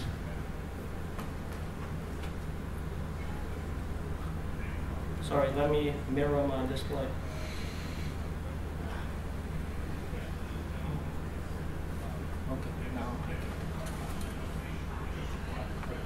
Okay, so when I step into my demo, so this is a user interface of VMTurbo. So you can see we have a view of supply chain. So you can see everything that you define from different vendors. You can see from the supply chain. And the beauty of supply chain is you're not just looking at one layer of entities. You're not just looking at one single entities. So it tells you one single entity and all its related entity. For example, this virtual application, which is actually a service running in Kubernetes, behaves like a load balancer. It connects to this Apache server, and this Apache server is deployed in this Kubernetes 3, which is a virtual machine in our ESX server. And then you have this container pod, which is hosting this application, and you have those virtual applications, the entity itself. So it tells, and in this view, you can see what kind of recommendation VMTurbo is recommending. And why we are recommending this application is because the number of transactions, we generate some fake transaction, just push all the HTTP requests to this Apache server, which makes this application super profitable because it is selling transaction commodity to the virtual application, which is the load balancer above it. So there are a lot of transactions happening, makes this application very profitable. And this means that the demand that is generating, for example, you have some website, you have, for example, Papa John's. They are one of our customers. They're asking how do we handle their traffic increase on Black Friday, right, on Super Bowl day. So especially Super Bowl day, how do you control everything based on the demand, based on the peak, based on spike? So this is how. So now I cannot see my screen at all. So 1 second.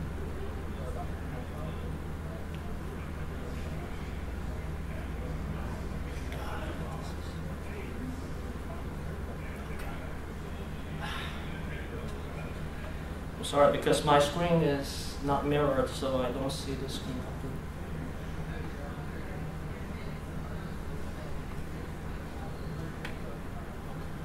Oh, I'm really sorry about that. So basically, because of this high number of transactions, this application becomes very profitable, and we recommend you to clone this application. Basically, you should clone the same application and bind it to the same load balancer to distribute your traffic, to handle the demand. And what is more importantly is we are not just looking at one layer. We are looking down to every layer in your data center. So if we see which VM is currently hosting this container pod, we see this Kubernetes 5, which is one of the minion in our Kubernetes cluster. We tell you that for Kubernetes 5, besides this container pod move recommendation, we also recommend you to move this VM from one storage to another storage using the VMware storage vMotion.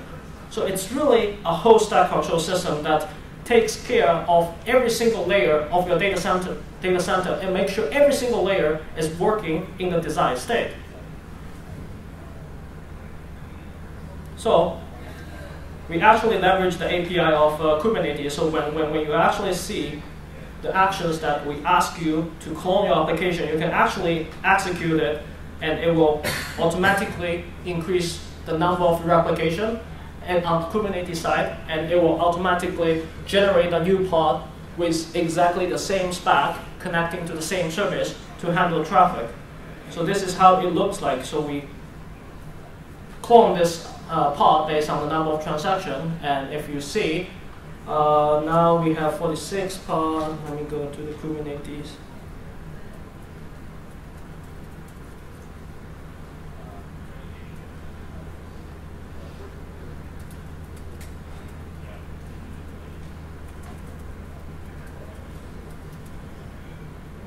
So you can see there's another new pod which has just started like 40 seconds ago, just right after we click this button, and it will automatically show up in VMTurbo once VMTurbo discovery monitoring cycle starts, which is every 1 minute, which is configurable to any interval that you want. We will receive this update the topology from VMTurbo side, and start to monitor all the demand and supply again with the updated topology, and start to control your system.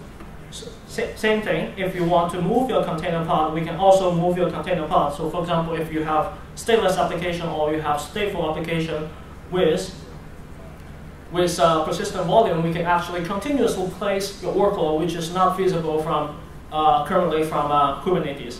So if you apply this, it's also going to move this front end from 10 to 5. So if you start, so basically if it's a state application, it means that it stopped the application that start a new start a new pod in the new node that is picked by VMTurbo. So basically, VMTurbo stop this container pod and start in another node that has less congested resource to prevent the congestion. So you can see this new pod, the previous pod is terminated, and we have a new pod just started 10 seconds ago. So these are all the orchestrator work. So what VMTurbo is actually doing is we provide this open platform, open abstraction, which is plug and play to any kind of vendors, to any type of, any level of supply chain. You can put it in container level, VM, application, or you can storage, everything. You can extend this common abstraction to control your whole data center. So same thing. So we talk about layer X. We talk about how we integrate with MYSOL using layer X. Thanks to Scott for sitting there. Thank you. So this is the layer X. So basically, MYSOL now is, if you attended the speech from Scott yesterday, so you can see we have a MYSOL which is actually registered with layer X first. So if from the MYSOLs, Scott, I will do a demo again. So if this is our MYSOL cluster, so we have 2 slaves, and you can see we only have 1 layer X framework. So even though you have MYSOL only, MYSOL is registered with layer X. So every task you're running in MYSOL, it goes to layer X first. It will be a pending task in layer X. In VMTurbo, it's going to create a fake consumer at the VMTurbo side, and this fake consumer is going to shop around looking for every possible provider, means in this cluster. In this case, it only has 2 providers to go because it's a 2-slave cluster. So it compare the price of the 2 slave and pick the slave that has cheaper resource, means less utilized resource. So so I'll show you how easy it is to extend, to add a target of MYSOL in VMTurbo. So this is a VMTurbo appliance. So if you go to the target configuration view, you can see firstly I want to show you how generic our solution is, that we can actually plug in different kinds of hypervisors. Cloud management means that if you're running everything in public cloud, we can still handle that. We have PaaS solution for Cloud Foundry. We have storage for different storage vendors. So for now, we have only one VMware vCenter environment, which is all the VMs, which is a VMware environment that I built my MYSOL cluster, which has layer X installed. So I don't have the MYSOL yet. So all I need to do, so you have, so all you need to do is just make sure that in your MYSOL cluster, you make sure your MYSOL, you specify the server address, which is the IP of this VMTurbo address. You tell MYSOL how to contact VMTurbo, right? You tell, because you need to establish the WebSocket as the first step.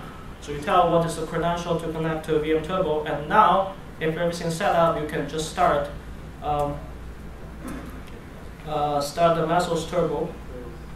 And let's see. I was just checking the log of this VMTurbo server.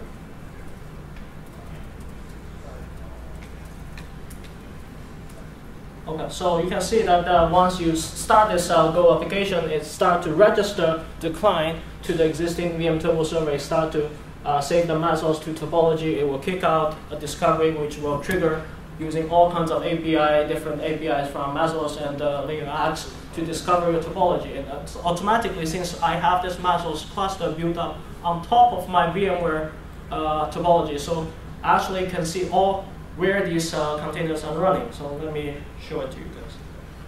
So now you don't have anything. If I reload the UI.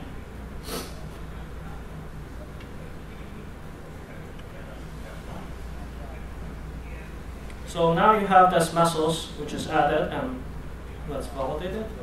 Okay, now it's validated. So you have both MYSOLs and VMware vCenter in VMTurbo now, and you see this is the containers that is currently running in your MYSOLs. Like all these tasks that is currently active in your MYSOLs. And these are all the two slaves, that is the layer X slaves, slaves with layer X installed. So you can see the same thing that I showed you in Kubernetes. So we have all these tasks with real-time consumption monitored and feed it to VMTurbo, which is monitored the control as a resource as one of the dimensions in our desired state. And the beauty of VMTurbo is it is plug and play, so it doesn't matter where you run your MYSOLs. You can run it in your public AWS cloud. We have leveraged our existing controller module, for example, here. We identify, okay, this Apache is running on VMware VM, and this VMware VM is running on this physical machine ESX server, and this physical machine is running on this data center. So this is how easy to extend VMTurbo solution to different type of vendors in different areas. So it doesn't matter if you run your application inside virtual machine. It doesn't matter if you run your application in container. If you still remember what kind of industry challenge that Andre presented in his 4 slides or 3rd slide, you can clearly see that the challenge still remains. It doesn't change. It actually becomes more complicated because using container is going to increase the density of how to manage everything to assure the performance. So the challenge remains, and it becomes more critical. So that's why we want to share with everyone about this common abstraction that is easy to plug and play, and welcome everyone to contribute to, for example, we want to extend this to Docker Swarm, we want to feed monitoring data, reach out to us. So thank you. This is the demo. So one more slides to play.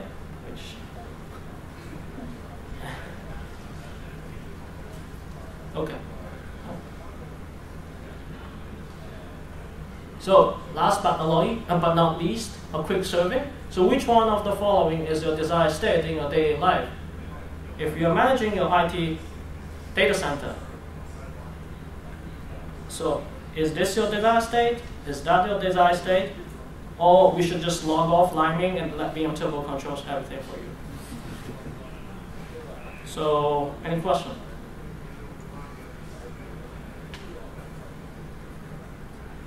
Good.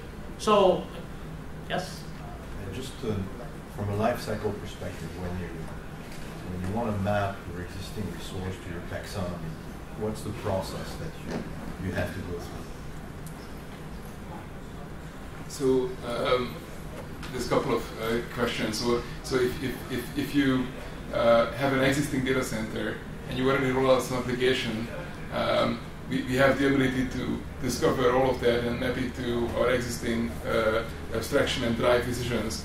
So we can handle the full life cycle, but most of our customers are installing our software in an existing data center, and they want to control what is already out there and then manage what is coming in.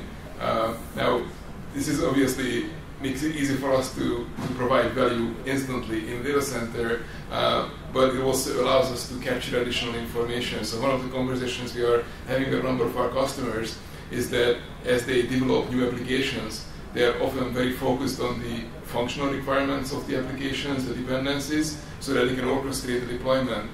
The conversation we're having with them is as part of that development process or part of that deployment process, also specify the non-functional requirements of those applications, include in the description of the application what level of service you're expecting this particular instance of that software to do.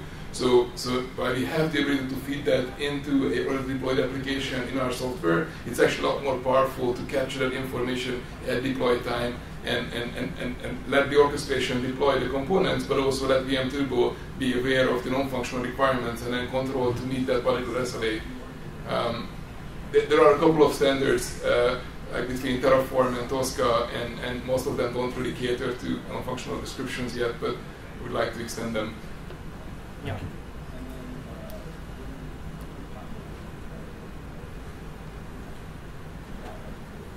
Any other question? Yes. When you get metrics from different tools on resource demand, different tools, like for example, IOPS, the larger the better, CPU, metrics have different meanings. How do you train your?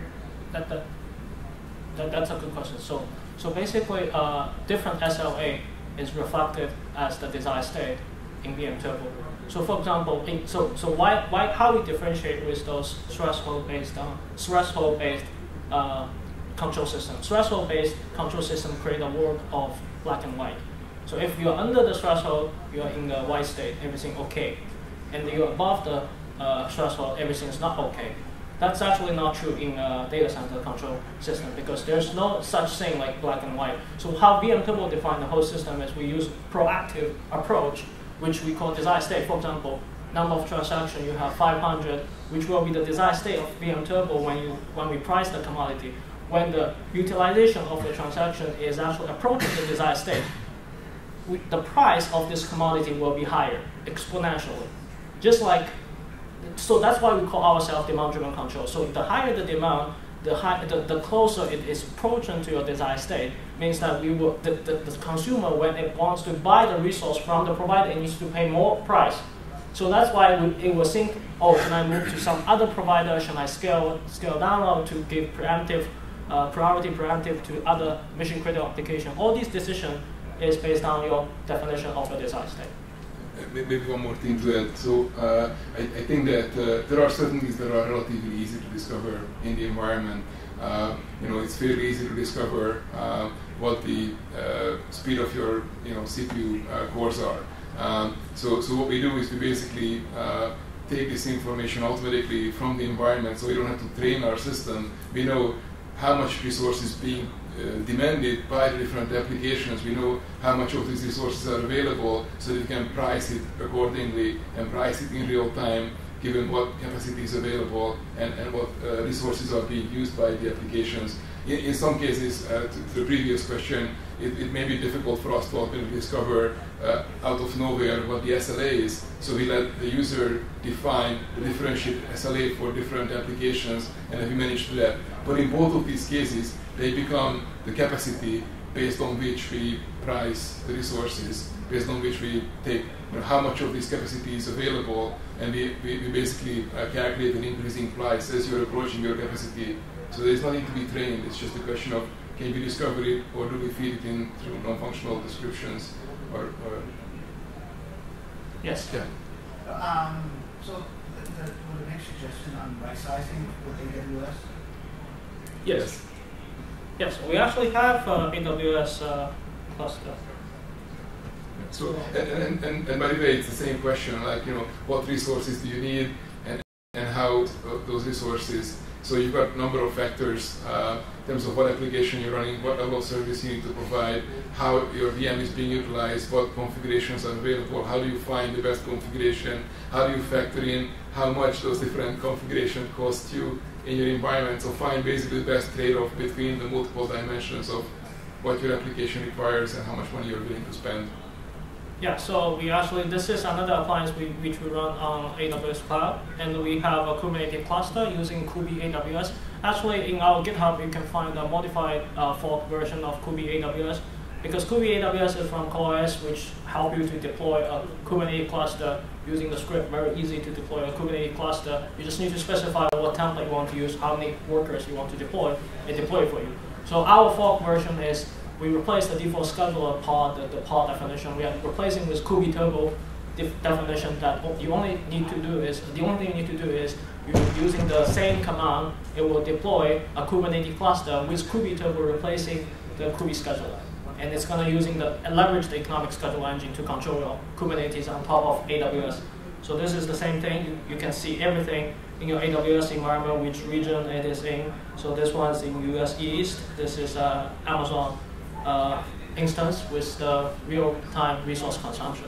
So yeah, this is one other interesting difference is that Kubernetes, by the nature of it, is horizontally scalable, the cluster itself. So in this case, the actions that our software is driving is to spin up additional nodes within the cluster, which is why we are leveraging AWS to take advantage of the orchestration that was built by the CoreOS guys in this case and spin up additional nodes. So in that case, we are not right-sizing individual Amazon VMs, we are right-sizing the whole cluster based on the demand, either bringing up or shutting down instances. So depending on the application that you're running, in the case of Kubernetes, we will horizontally scale your cluster. In the case of a legacy application, we can vertically scale your AWS instances, or any VM, by the way, anywhere. Yeah, just one last thing. So you can see different commodities getting traded between different consumer and providers.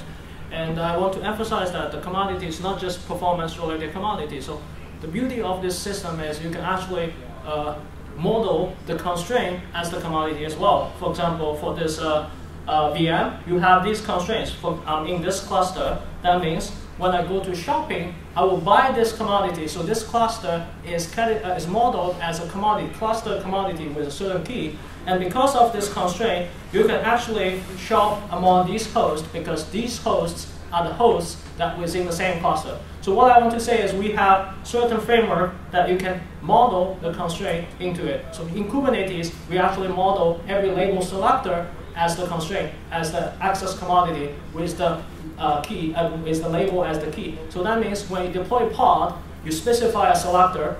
It will only find the provider which has the certain label. So this is the beauty of the whole thing. That is completely flexible. You can model everything by yourself. Question? Oh. Yeah. Is there a way to specify policies if they're known structures, say temporal structures, where you get temporal behavior of known times of spikes? How would you represent that? So that's also a good question. We are not ourselves predicting what your future workload is, but because all of the decisions that we have are based on the combination of demand and available supply, if you have awareness of what your current or future workload is going to be through our SDK, you can feed that future demand in, and our software will make decisions based on what you specify as the demand. So a lot of the out-of-the-box capabilities are driving decisions based on the combination of historical and real-time demand, but there is no assumption on our software what the demand is. If you want to come up with some imaginary demand that may or may not happen in the future, we'll make the decisions based on that.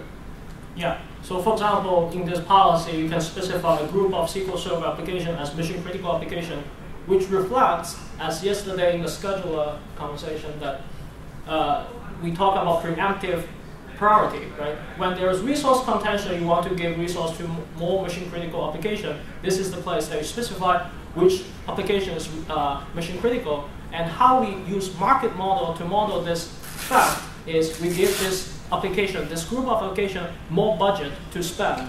When it goes to shop, this one has more budget than those non-mission critical application, then it can survive longer when there is resource contention. So I think we're ready. Any question, please reach out to us. Thanks.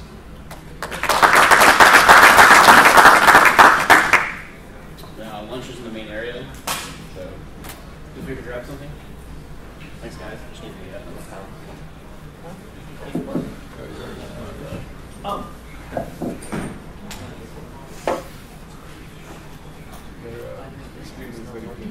Yeah, no, like. depends on the laptop.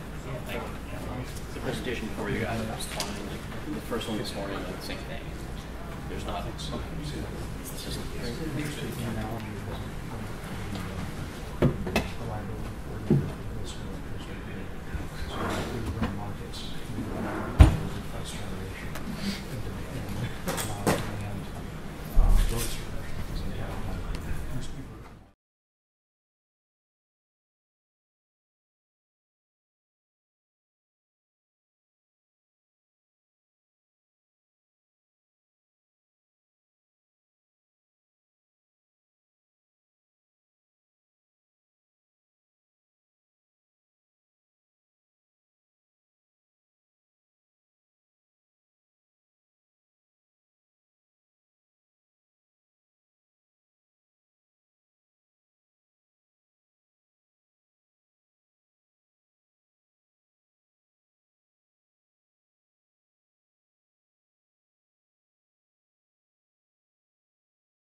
guys, I guess we'll get started once my computer turns back on. Hopefully I can get some video going.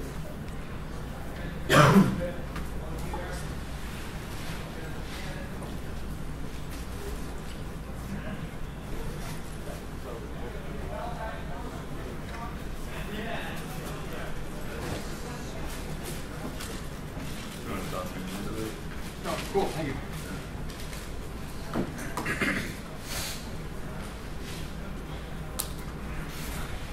Second, my laptop decided to stop working just a few minutes ago.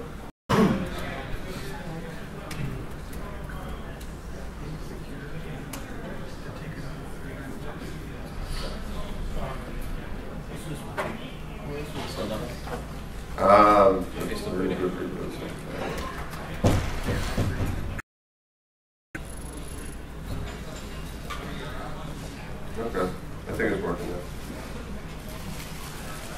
Yeah. Cool.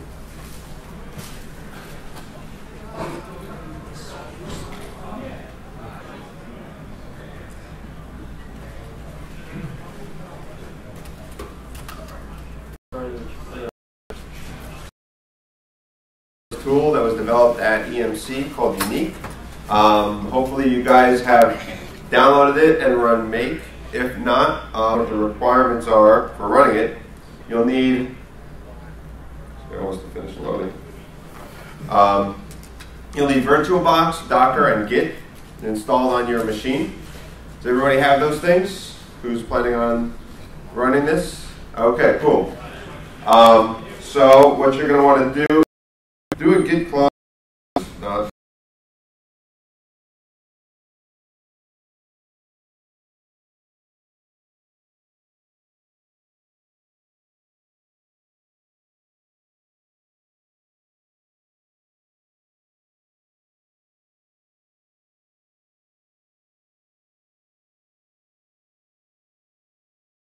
How many of you guys are familiar with unikernels?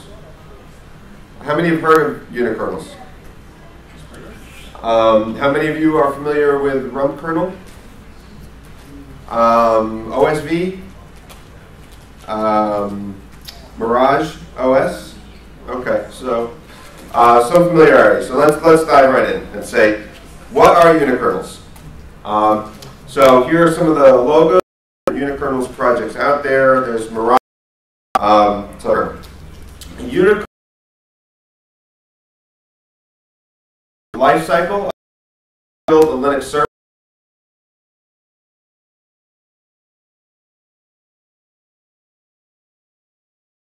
A unikernel is an application. I will do this either by physically attaching, like I create a boot volume that has the unikernel binary inside of it.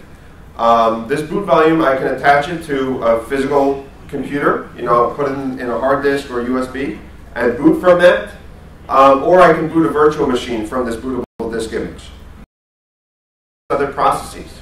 A unikernel is a single address space, single process system. It only runs a single process, which is the kernel itself.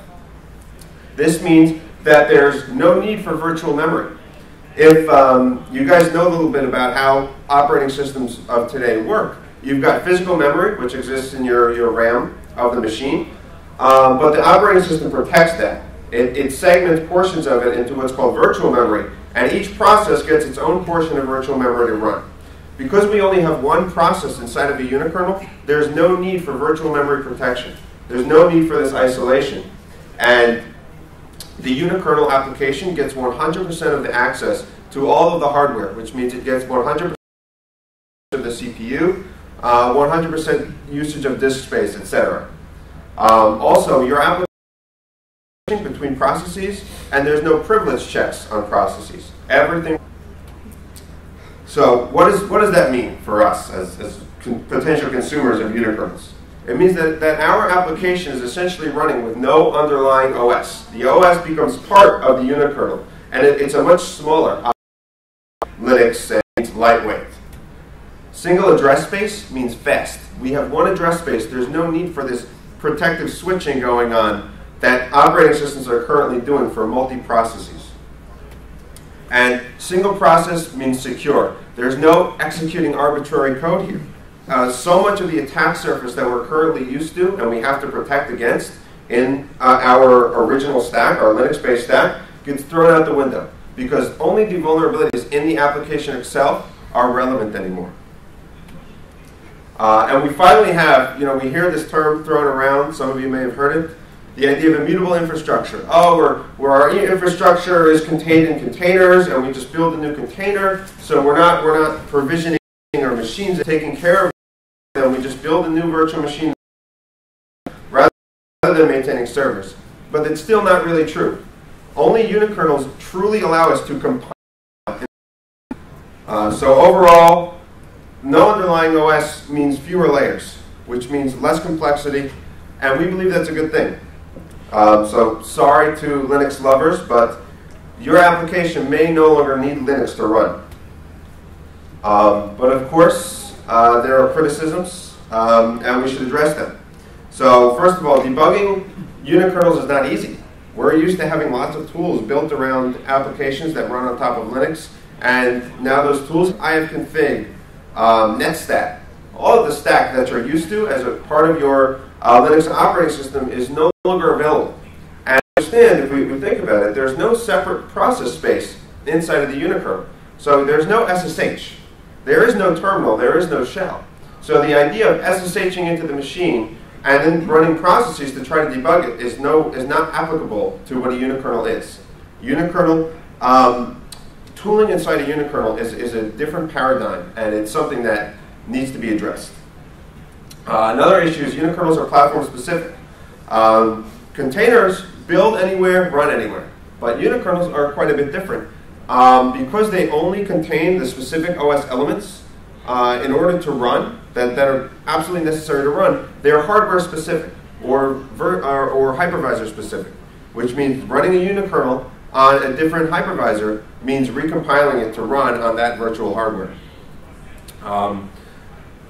So there's a trade-off basically happening here between compatibility and efficiency. And what we've chosen in the past has always been compatibility. What's great about Linux and Unix operating systems? They run anywhere. If you think about it, these are the same operating systems that we originally built for mainframe computers, and we're still using them today. So the argument that I would put forth, and my team would put forth, is that we no longer need them, and we should start moving past them. Another problem with unikernels, although it may be a problem, it may be a feature, depending on how you look at it, is that unikernels can't fork. One process means no exec. If your application makes exec calls, it's not going to run as a unikernel. You should be focusing on using multiple threads rather than multiple processes, and having more, at least if you want to run a microservice. Because this is the, I think we lost video here. We still have video on that? Yeah. Oh, it's, shit. It'll come right back. Okay. Okay. So your application can have fork, which means unikernels are not ideal for monolithic applications. In fact, they're not possible for monolithic applications. Unikernels are best suited for microservices, for single applications that run a single process, and are not heavily reliant on parts of the Linux stack in order to run. And the last problem, and perhaps most significant, is that they're really hard to use. It's very confusing. If you say, I want to take my application and run it as a unikernel, there are no simple answers on how to address this, on how to get started, how to actually deploy a unikernel.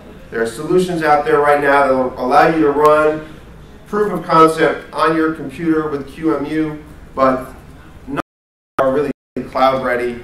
They're not easy to use. It will require you to sit down and basically start learning a whole new stack from the bottom up.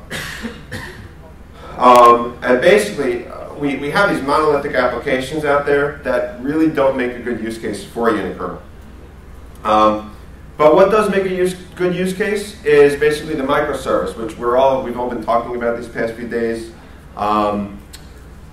Microservices, ideally, have their dependencies bundled into them in a single binary, a single application that can run in an isolated context.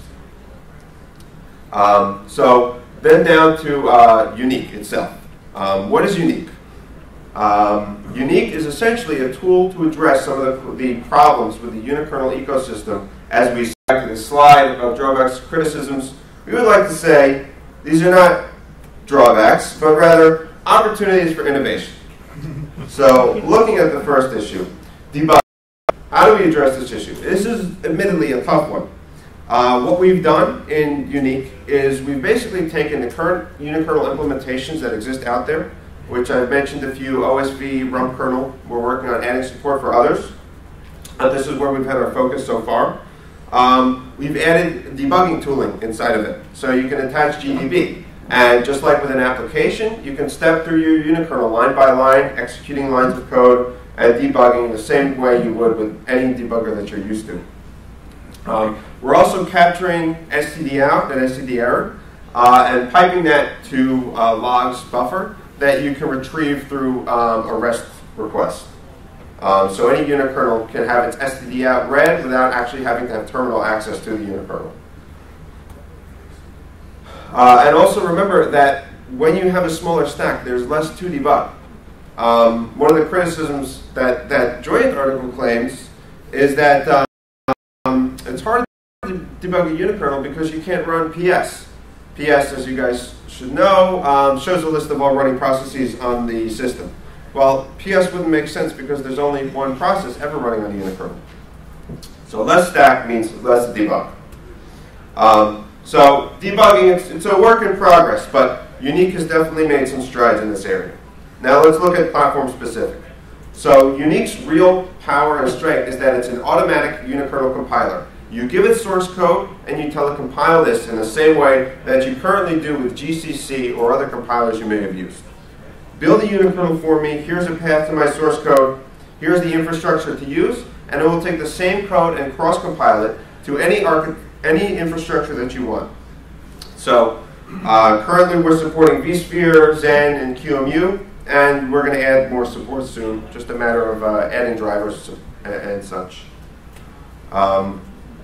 So as far as dealing with different platforms, Unique is doing the heavy lifting for you. So can fork, still no fork. That's a feature of unikernels as we see it. It's a constraint on how you should be designing your applications.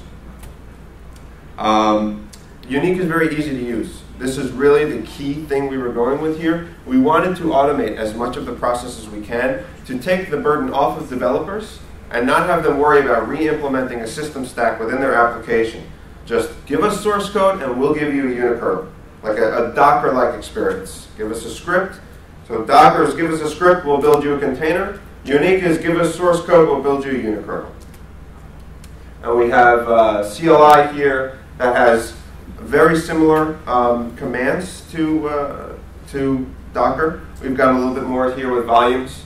Because these are virtual machines, you can attach volumes to them, detach volumes. You get persistence out of the box for free, a network stack out of the box for free, all the maturity that virtual machines have, but manageable with this easy-to-consume Docker-like CLI. And we have great documentation, if I may say so, because I wrote it. And you can check it out on our GitHub page. Even if you have not attended this talk, or you're not going to stick around, or you're not going to do the demo today, just check out the documentation. It's really easy to get started and get a unikernel running out of the box. And it's all built on top of a REST API, as well-architected software should be. So it can be easily automated with any kind of orchestration tools out there. We've actually got working demos of Kubernetes running on top of unikernels, Cloud Foundry running on top of unikernels. And there will be more coming, and we actually want to do higher level integrations and show that there are use cases for unikernels where containers are currently being used. So we knocked that one right out of the park, I believe, and we believe. So let's get out your laptops for anybody. Oh, yes. If I'm building a unikernel in C, since I want this stuff, things that are typically system calls, socket, listen, things like that, does that all just work in the compiler and it gets translated appropriately, or do I have to use some different interface to system services? Sure. So I probably should have put more in here actually about unikernel implementations. So if I go back to my slide here from a minute ago, basically showing the different brands of unikernels that are out there. Yep. So I've got two here, run kernel and OSV, which are known as the POSIX compliance type of unikernels. And then I've got over here, I've got Mirage and Haskell VM, or HAL VM, lightweight VM, as a library. This is written on OCaml. Their own OCaml native implementation of a TCP stack from the ground up. And it's something like 5,000 lines, where compared to the Linux implementation of the TCP stack, it's something like 50,000 lines. So it's modern, it's written in a functional language for the modern day. And the idea is to build a Mirage unikernel. What you actually do is you write your Mirage application, web server, what have you, but in order to use a TCP stack, you'll actually import the TCP library into your application. And that will tell your application at compile time what stack to use. And so it only gets, by specifically importing the libraries you need, you only build what your application needs into the unikernel itself. Now with a language like C, or C++, Golang, Java, what's happening with those languages, or the solution that currently exists, is you have these other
I guess we can start.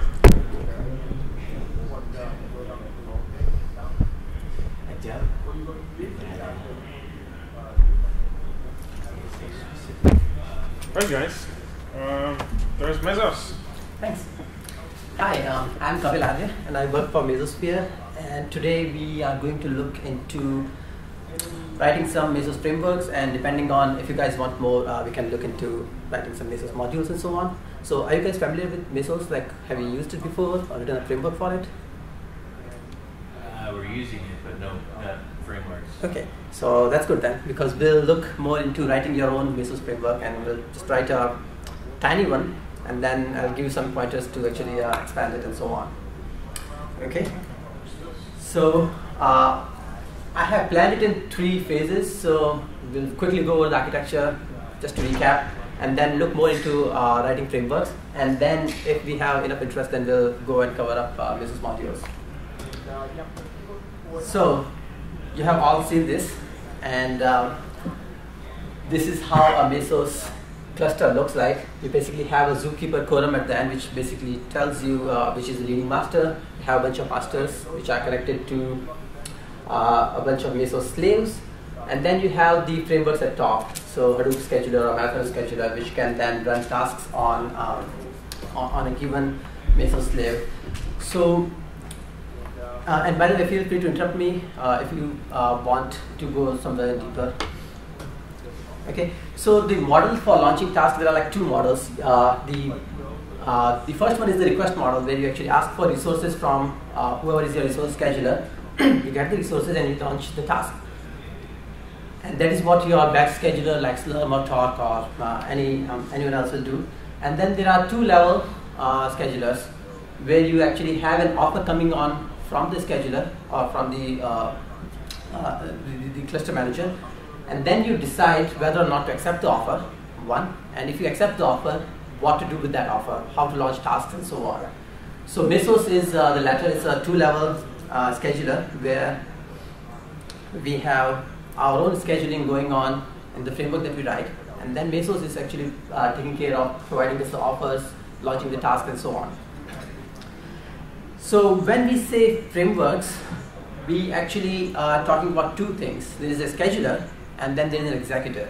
The scheduler is the first part which is responsible for, say, accepting an offer that is coming from the MYSOS master, and then deciding what to launch, what to do with that offer. It can actually ignore the offer, it can just decline if it's not sufficient, or it can use part of the offer, or it can, and whenever it is using part of the entire offer, it actually has to tell MYSOS that this is the number of tasks that it wants to launch, this is the, and so on. The part that actually launches tasks is called the executor. That it's an optional feature, or it's an optional part, but I'll get to that in a minute. So the task of executor is that it actually is running on each of these slave nodes that we saw earlier. The framework decides to launch a task. It actually packages some information and sends it to the MYSOS master. The master will then forward it to the slave and eventually to the executor. The executor then actually interprets the information and launches one or more tasks. It can launch a Linux process, it can launch a container, it can just launch a pthread, or it can just do something on its own and decide that it doesn't want to actually launch the task. So it can do any of those things. Now, I said it's optional because you don't have to have an executor when you're writing a framework. You can just actually use the default executor that we call command executor, which basically is just a shell. So you tell the command to be run, and the shell will be invoked, and that will take care of executing the task. Okay. So again, like pretty much the same picture, but taking out everything else. So we have the MYSOS master, or the MYSOS cluster, and then you have scheduler and executor. These two coupled together make the framework. The the framework is sent a resource offer, which it can accept by launching tasks on that offer. The task is launched at the executor. The executor keeps sending back task status messages, which can be task is running or killed or stopped and so on. And the task status message is forwarded back to the scheduler so that it can understand, it can know the current state of its tasks. Okay, so in a typical interaction, a bunch of things go on before you can actually get up and running. So first the scheduler has to register with the master. That's when it actually gets a UID and so on. The master sends a message back registered. Then this request piece is missing here because we are not requesting any resources. It's the master which is going to offer us any resources as part of the resource offer. We can then accept the offer and launch one or many tasks. And we get more offers and we keep launching more tasks and so on.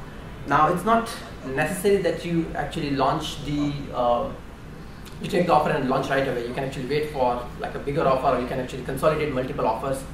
But there is often a time limit that the cluster manager will set, say like 90 seconds or 75 seconds or like 5 minutes, so that you don't actually hold all the offers.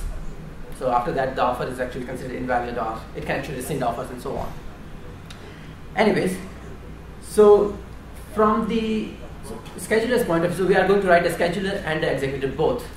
From the scheduler point of view, there are 4 kinds of calls that we have to implement in the scheduler. So one is related to the lifecycle management. There will be when you are registering to the master, or re-registering after a master has died, or when you are restarting and so on, or when you are unregistering, you are done with your tasks. The other piece is about resource allocation. So the request, decline, and revive, and so on. The interesting one is the task management, where you actually launch the tasks. You can actually ask the cluster manager to kill it, reconcile, and so on.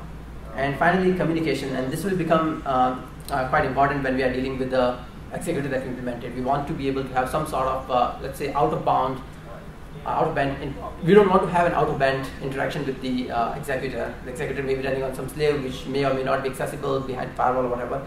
The send framework message actually provides us a very nice API to just send a message directly to the executor that we are interested in. So these are the calls, and then we have some events as well.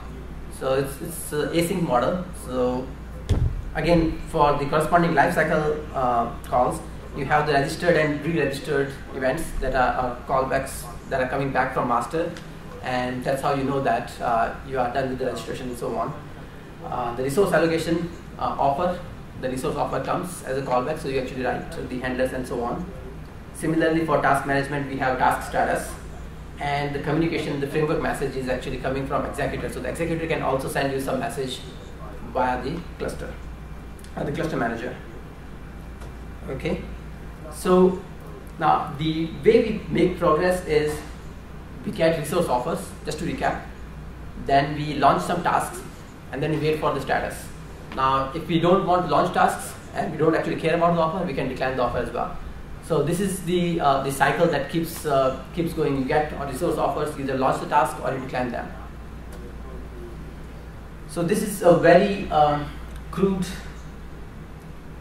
message type. So it's all Google protobufs, so which means you can write in any of your favorite languages.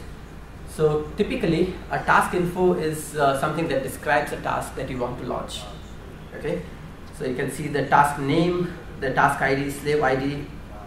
That's typical. And then there is this resources. So when you get a resource offer, you are getting, say, like 4 CPUs and 16 GB of memory. Now you may want to launch 1,000 tasks in there, or you may want to launch just 2 tasks in there. So for each of those tasks, you have to tell what fraction of resource are you going to use, and that's what is covered in the resources field. Then there is some information about the executor, whether or not we want our own executor or we use the command executor, the default one. There is some more information about containers. Do you want to run the task in the Docker container or a default containerizer that MYSOS uses, which is MYSOS containerizer? It basically implements the C groups plus some namespaces. So you actually have some sort of isolation between the tasks. And then there are health check stuff, and then the bytes, the data is actually something that is interpreted by the executor. MYSOS won't know anything about it. The command info on the right is expanded, and you can see the command that you want to execute. The URIs include things that you may or may not want to download. There's environment. The user defines if you want to actually launch the task as a different user than the framework, and whether or not it's a shell, and a bunch of arguments that you want to give to the command. The container info is again whether or not you are using Docker container or MYSOS containerizer, what are the volumes and so on. And a volume is container path containing the container path, host path, and mode and so on. So it's a very typical thing that you would expect in any task information. Okay, so once you have launched the task, you actually contact the MYSOS scheduler and you launch the task. You get status messages back, and they can be of one of these several types. It's task starting, task running, task finished, task failed, killed, lost, or staging, and they all have different meanings, which I can point to in the protobufs and when to use what and so on. But the most critical ones are running and finished, of course, and then whether or not your task launch failed. And then killed is when you actually get you want to kill the message and so on. Task lost is something that happens if, say, the MYSOS slave died, or it actually lost connection with the master, and you basically just lost the task. It wasn't an error on the task's part, but it's just the slave and so on.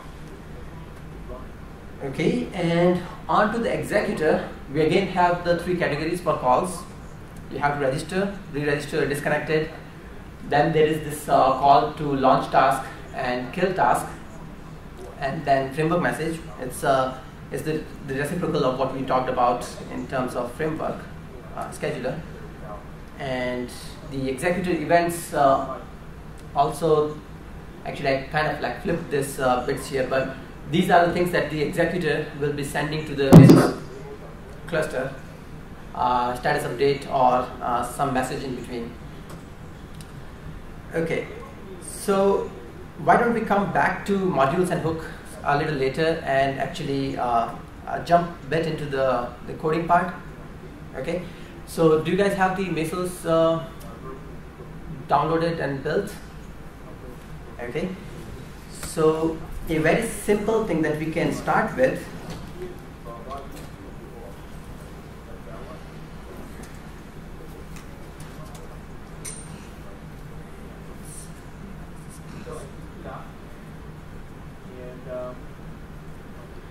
so when you build the MYSOS master, you I believe built everything in the build directory. So there are a few things that we can start looking into. In the examples directory, there is a test framework, and there is also a. Let me open this here.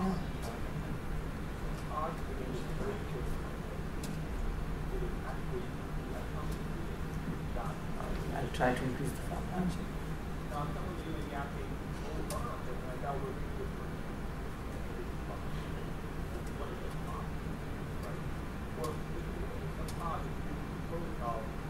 Is the font visible enough by the way?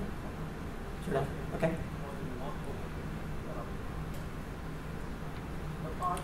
So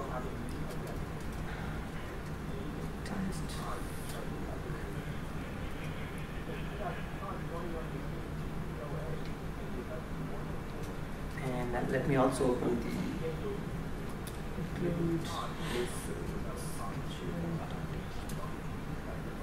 So this is the scheduler.hpp which implements the public interface, and you can, as you can see, there are a bunch of virtual functions that we have to implement whenever we are trying to write our own scheduler. So there is registered, re-registered, resource offers, isn't it, status updates, and so on.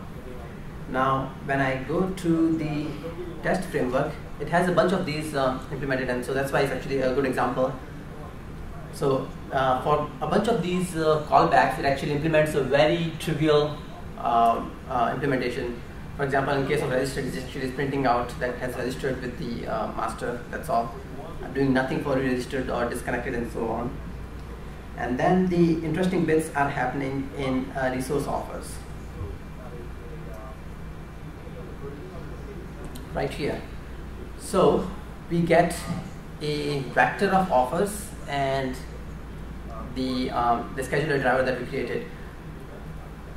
In here we are defining, so again it's a very toy example, so the task resources, we are actually saying like all the tasks that we are going to launch are going to contain the same requirements, and the requirements are for CPU and memory, CPU per task, which is defined as 1. You can actually also define a fraction of CPUs, and then memory per task is being defined as 128, so this is in megabytes. Alright, and so we are computing the, in this particular case, we are going over the total number of resources that we got, and we are going to launch as many tasks as we can. Okay, and that's exactly what's happening here. So we create a task info right here, and then we set the resources to it and just push it back to a vectored list. It's like a very simple implementation. Once we have the list of tasks complete, we just called driver launch tasks. Okay, so that's the very simple trivial implementation. Now when we actually go and enhance something, this is the first function that you're actually going to change. Everything else is for bootstrapping and all, but this is where the actual logic for scheduling your tasks lies in the cluster. All right. So I'm going to skip over, or actually just quickly go through the rest of the code, and then we can go into more specifics. Okay. So there is the status update method, where we are, in this case, just printing that the task is in whatever state that we got from status update, and then we are checking if the task has been finished. If it was finished, then we increment our counter. If it was lost, we print the error message, and we'll skip the implicit acknowledgement for now. And eventually, if the total number of tasks that have finished are equal to the total number of tasks that we've launched, we are done, and we stop the driver and we exit the program. And that's pretty much, these two things make the scheduler. Then there is a bunch of bootstrapping that happens in main. For example, here we are passing some flags as to role, where is your master, because you have to tell the framework where your master is. And this is the other piece of information which is interesting here.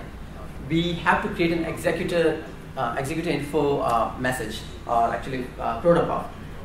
In this case, we are saying the executor is using the default ID, and then we have the URI to the executor command. So that's in this test setup, it's test executor.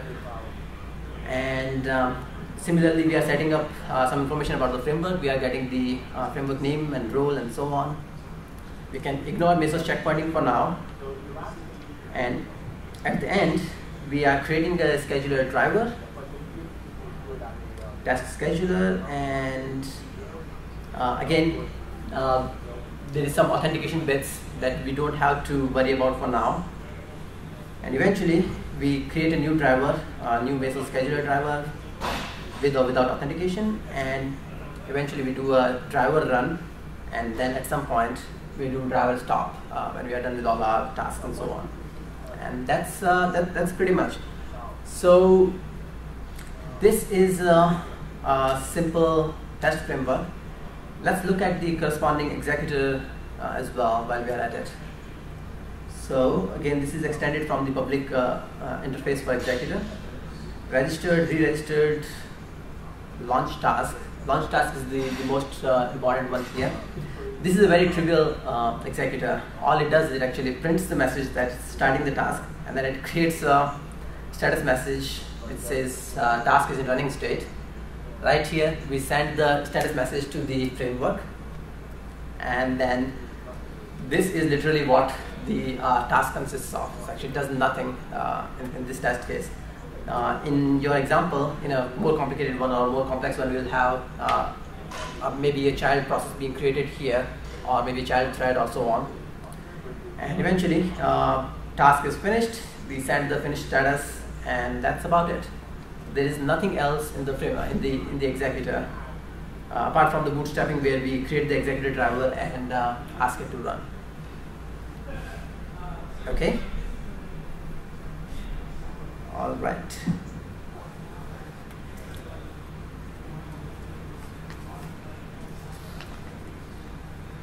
So just for language preference, so we can write a scheduler in say C++, Java, or Python, or and so on. Like there are a whole bunch of language bindings.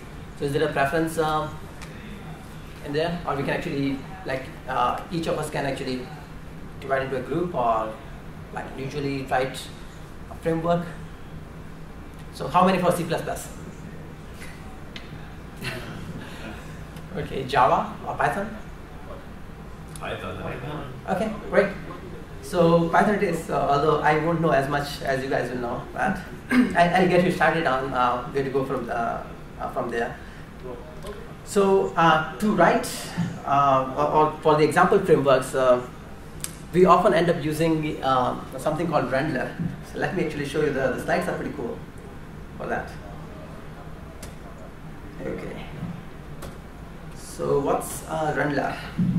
This is like something that we have used forever. So it's actually a web crawler and a renderer. Okay. So we have a Rendler, we'll write Rendler scheduler, all right, which will talk to the cluster and so on. But what it actually really cares about is there are some crawl tasks and then there are some render tasks. Okay. So the crawl tasks, you actually give the Rendler, say, a starting URI. It will crawl the web page and then crawl all the other things and so on. And then for each of these, the render task is actually generating a image for that web page that you can put in some directory. So it will download the web page, render it using Phantom.js and so on, and it will then send the. We can skip the Amazon S3 part. We can actually write everything locally in our disk drive. So we'll write a image corresponding to every URL that we have crawled, and at the end we would want to actually see a map. Okay, so let me see if there is an example in here. Probably not. But anyway, so the idea is we want to send a URL to the crawler, okay, to the crawler task, it will go and crawl the web page, will get us all the other links that are in that web page, and that's the result from the crawler. Okay. Now the scheduler will go over all the things and call crawlers on all of them again until it has actually done everything. So the information that is being passed on between the framework or the scheduler and the executor is something that you can decide the format on. Because again, it's the framework which writes the information, the executor which interprets it, nothing in between. Okay? And so yeah, and whenever you do this, I think it's best not to copy the entire web, so we can just limit ourselves to, you know, if the domain is the same or whatever. So we'll just figure out something. And eventually the renderer actually takes the web page and just generates pixels, and it actually creates the JPEG file or PNG file for that matter, and puts it in some local directory. All right, and yeah, this is how it will look like. Renderer will talk, the scheduler will talk to master, slaves, and then there are on these slaves we have some crawl executors and some render executors, and then there are a bunch of tasks down there. So okay, that's about it from here. And I want to show very quick, since no one, you guys are not going to implement that in C++, I have one which I implemented in C++, so I can actually show you that, and it won't be cheating. Okay, so, and in the meanwhile, I'm also going to be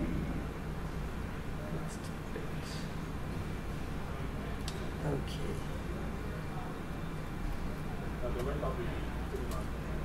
So before we can start doing anything, we have to launch a master and a slave. Okay. So here, it's not visible.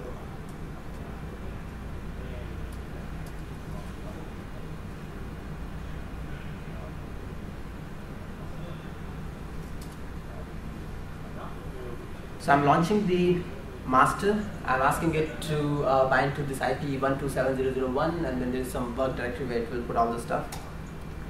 Okay, and then let me launch slave as well. To slave, I'm telling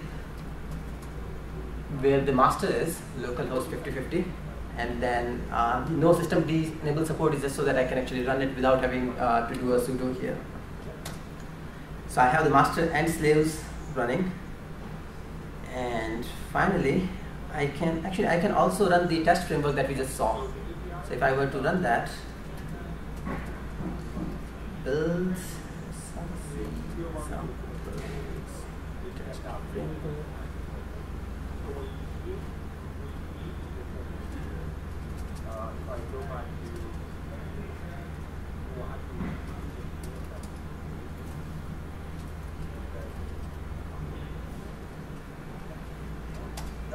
Okay, it's asking me for the master location. Master equals localhost 5050. So all it does is it says like we are going to launch 5 tasks, and this is the offer ID for the task. 5 tasks are launched. We get 5 status messages which say task is in running state, and then we finally get 5 task finished messages. And that's about it. That's the simpler scheduler that we saw. And let's look at the renderer now.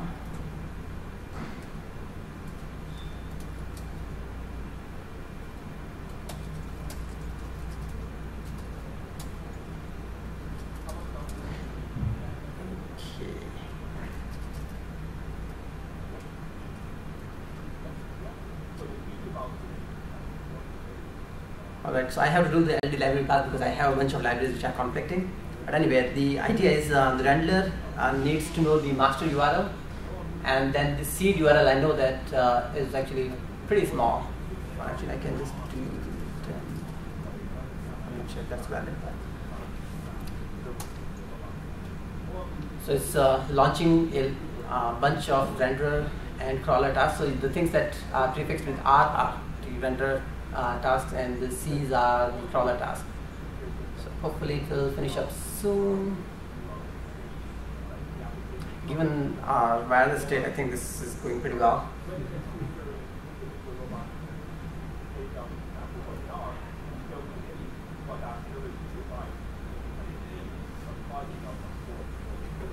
Should be almost done now.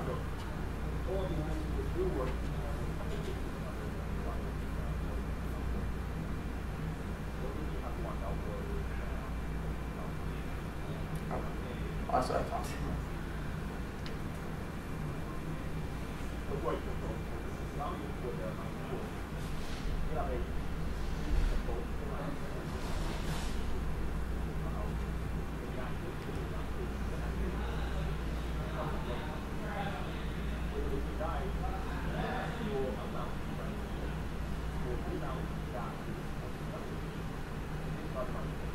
Wow, that's a lot of things it called.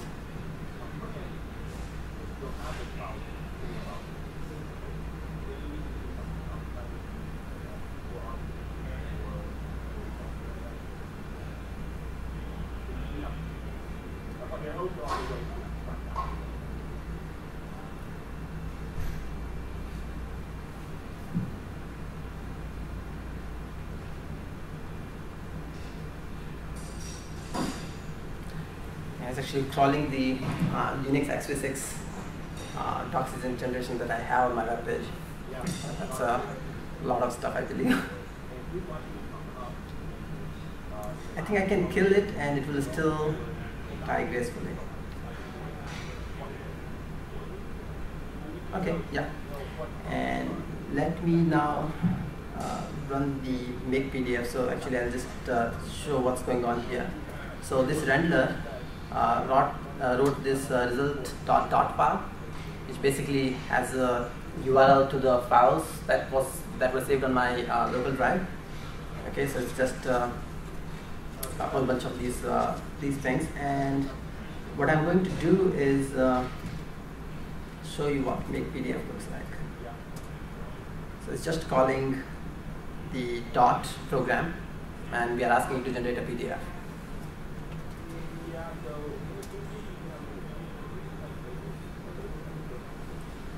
Okay. There's a lot of files, so probably it will take a few seconds to complete, and eventually we'll see a nice graph.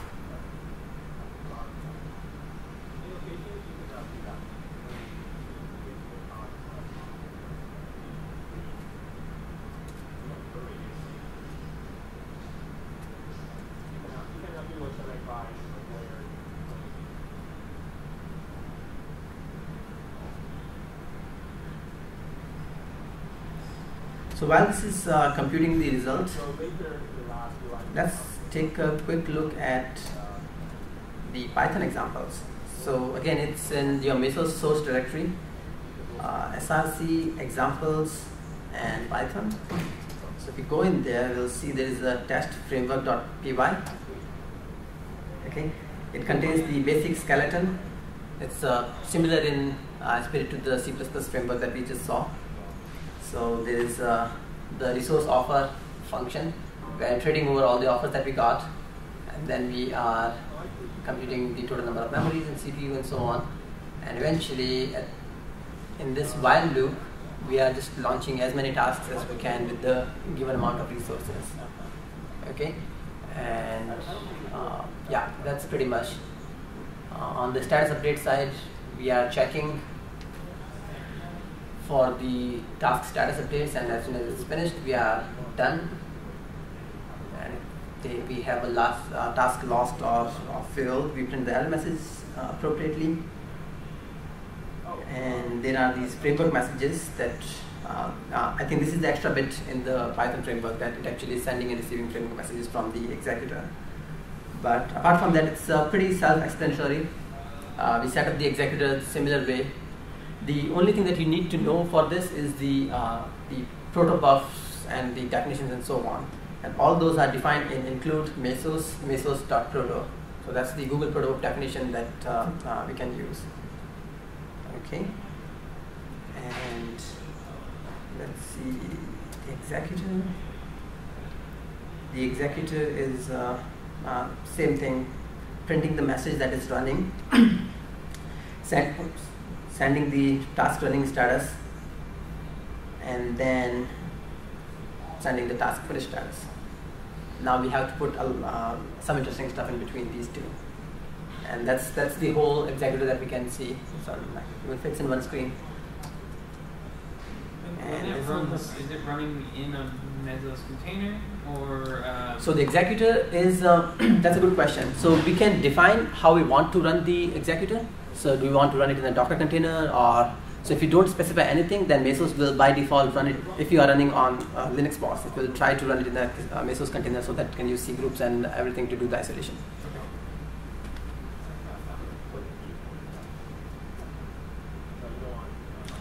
This guy is still running.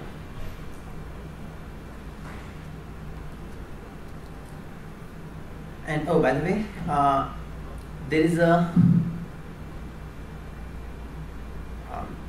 implementation on GitHub that we can use to refer to. Don't look into the Python implementation per se, but for the rest of the bits to see how we use PhantomJS or the Rendler and so on. So it will actually make, you don't have to like reinvent that part of the wheel. So I think it contains a bunch of information here. And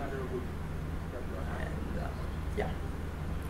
Oh, actually, I didn't even need to generate the PDF. This is how it will look like, the eventual PDF, like a whole bunch of pages and a whole bunch of arrows in between. So why don't we actually break out of this presentation, and then I can actually work individually with you guys and help you with the framework. Does that sound like a plan? Or if there is something, let me know. Okay, great.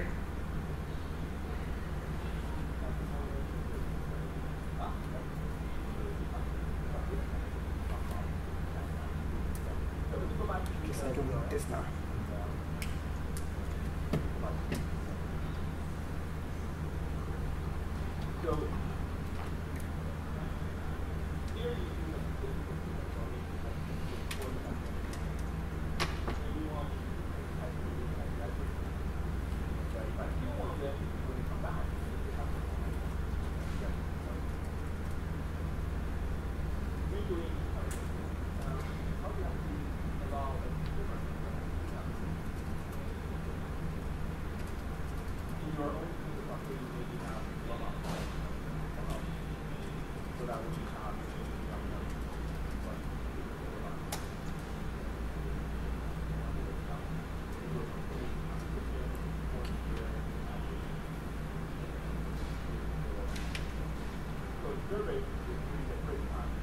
I think we can also stop the recording.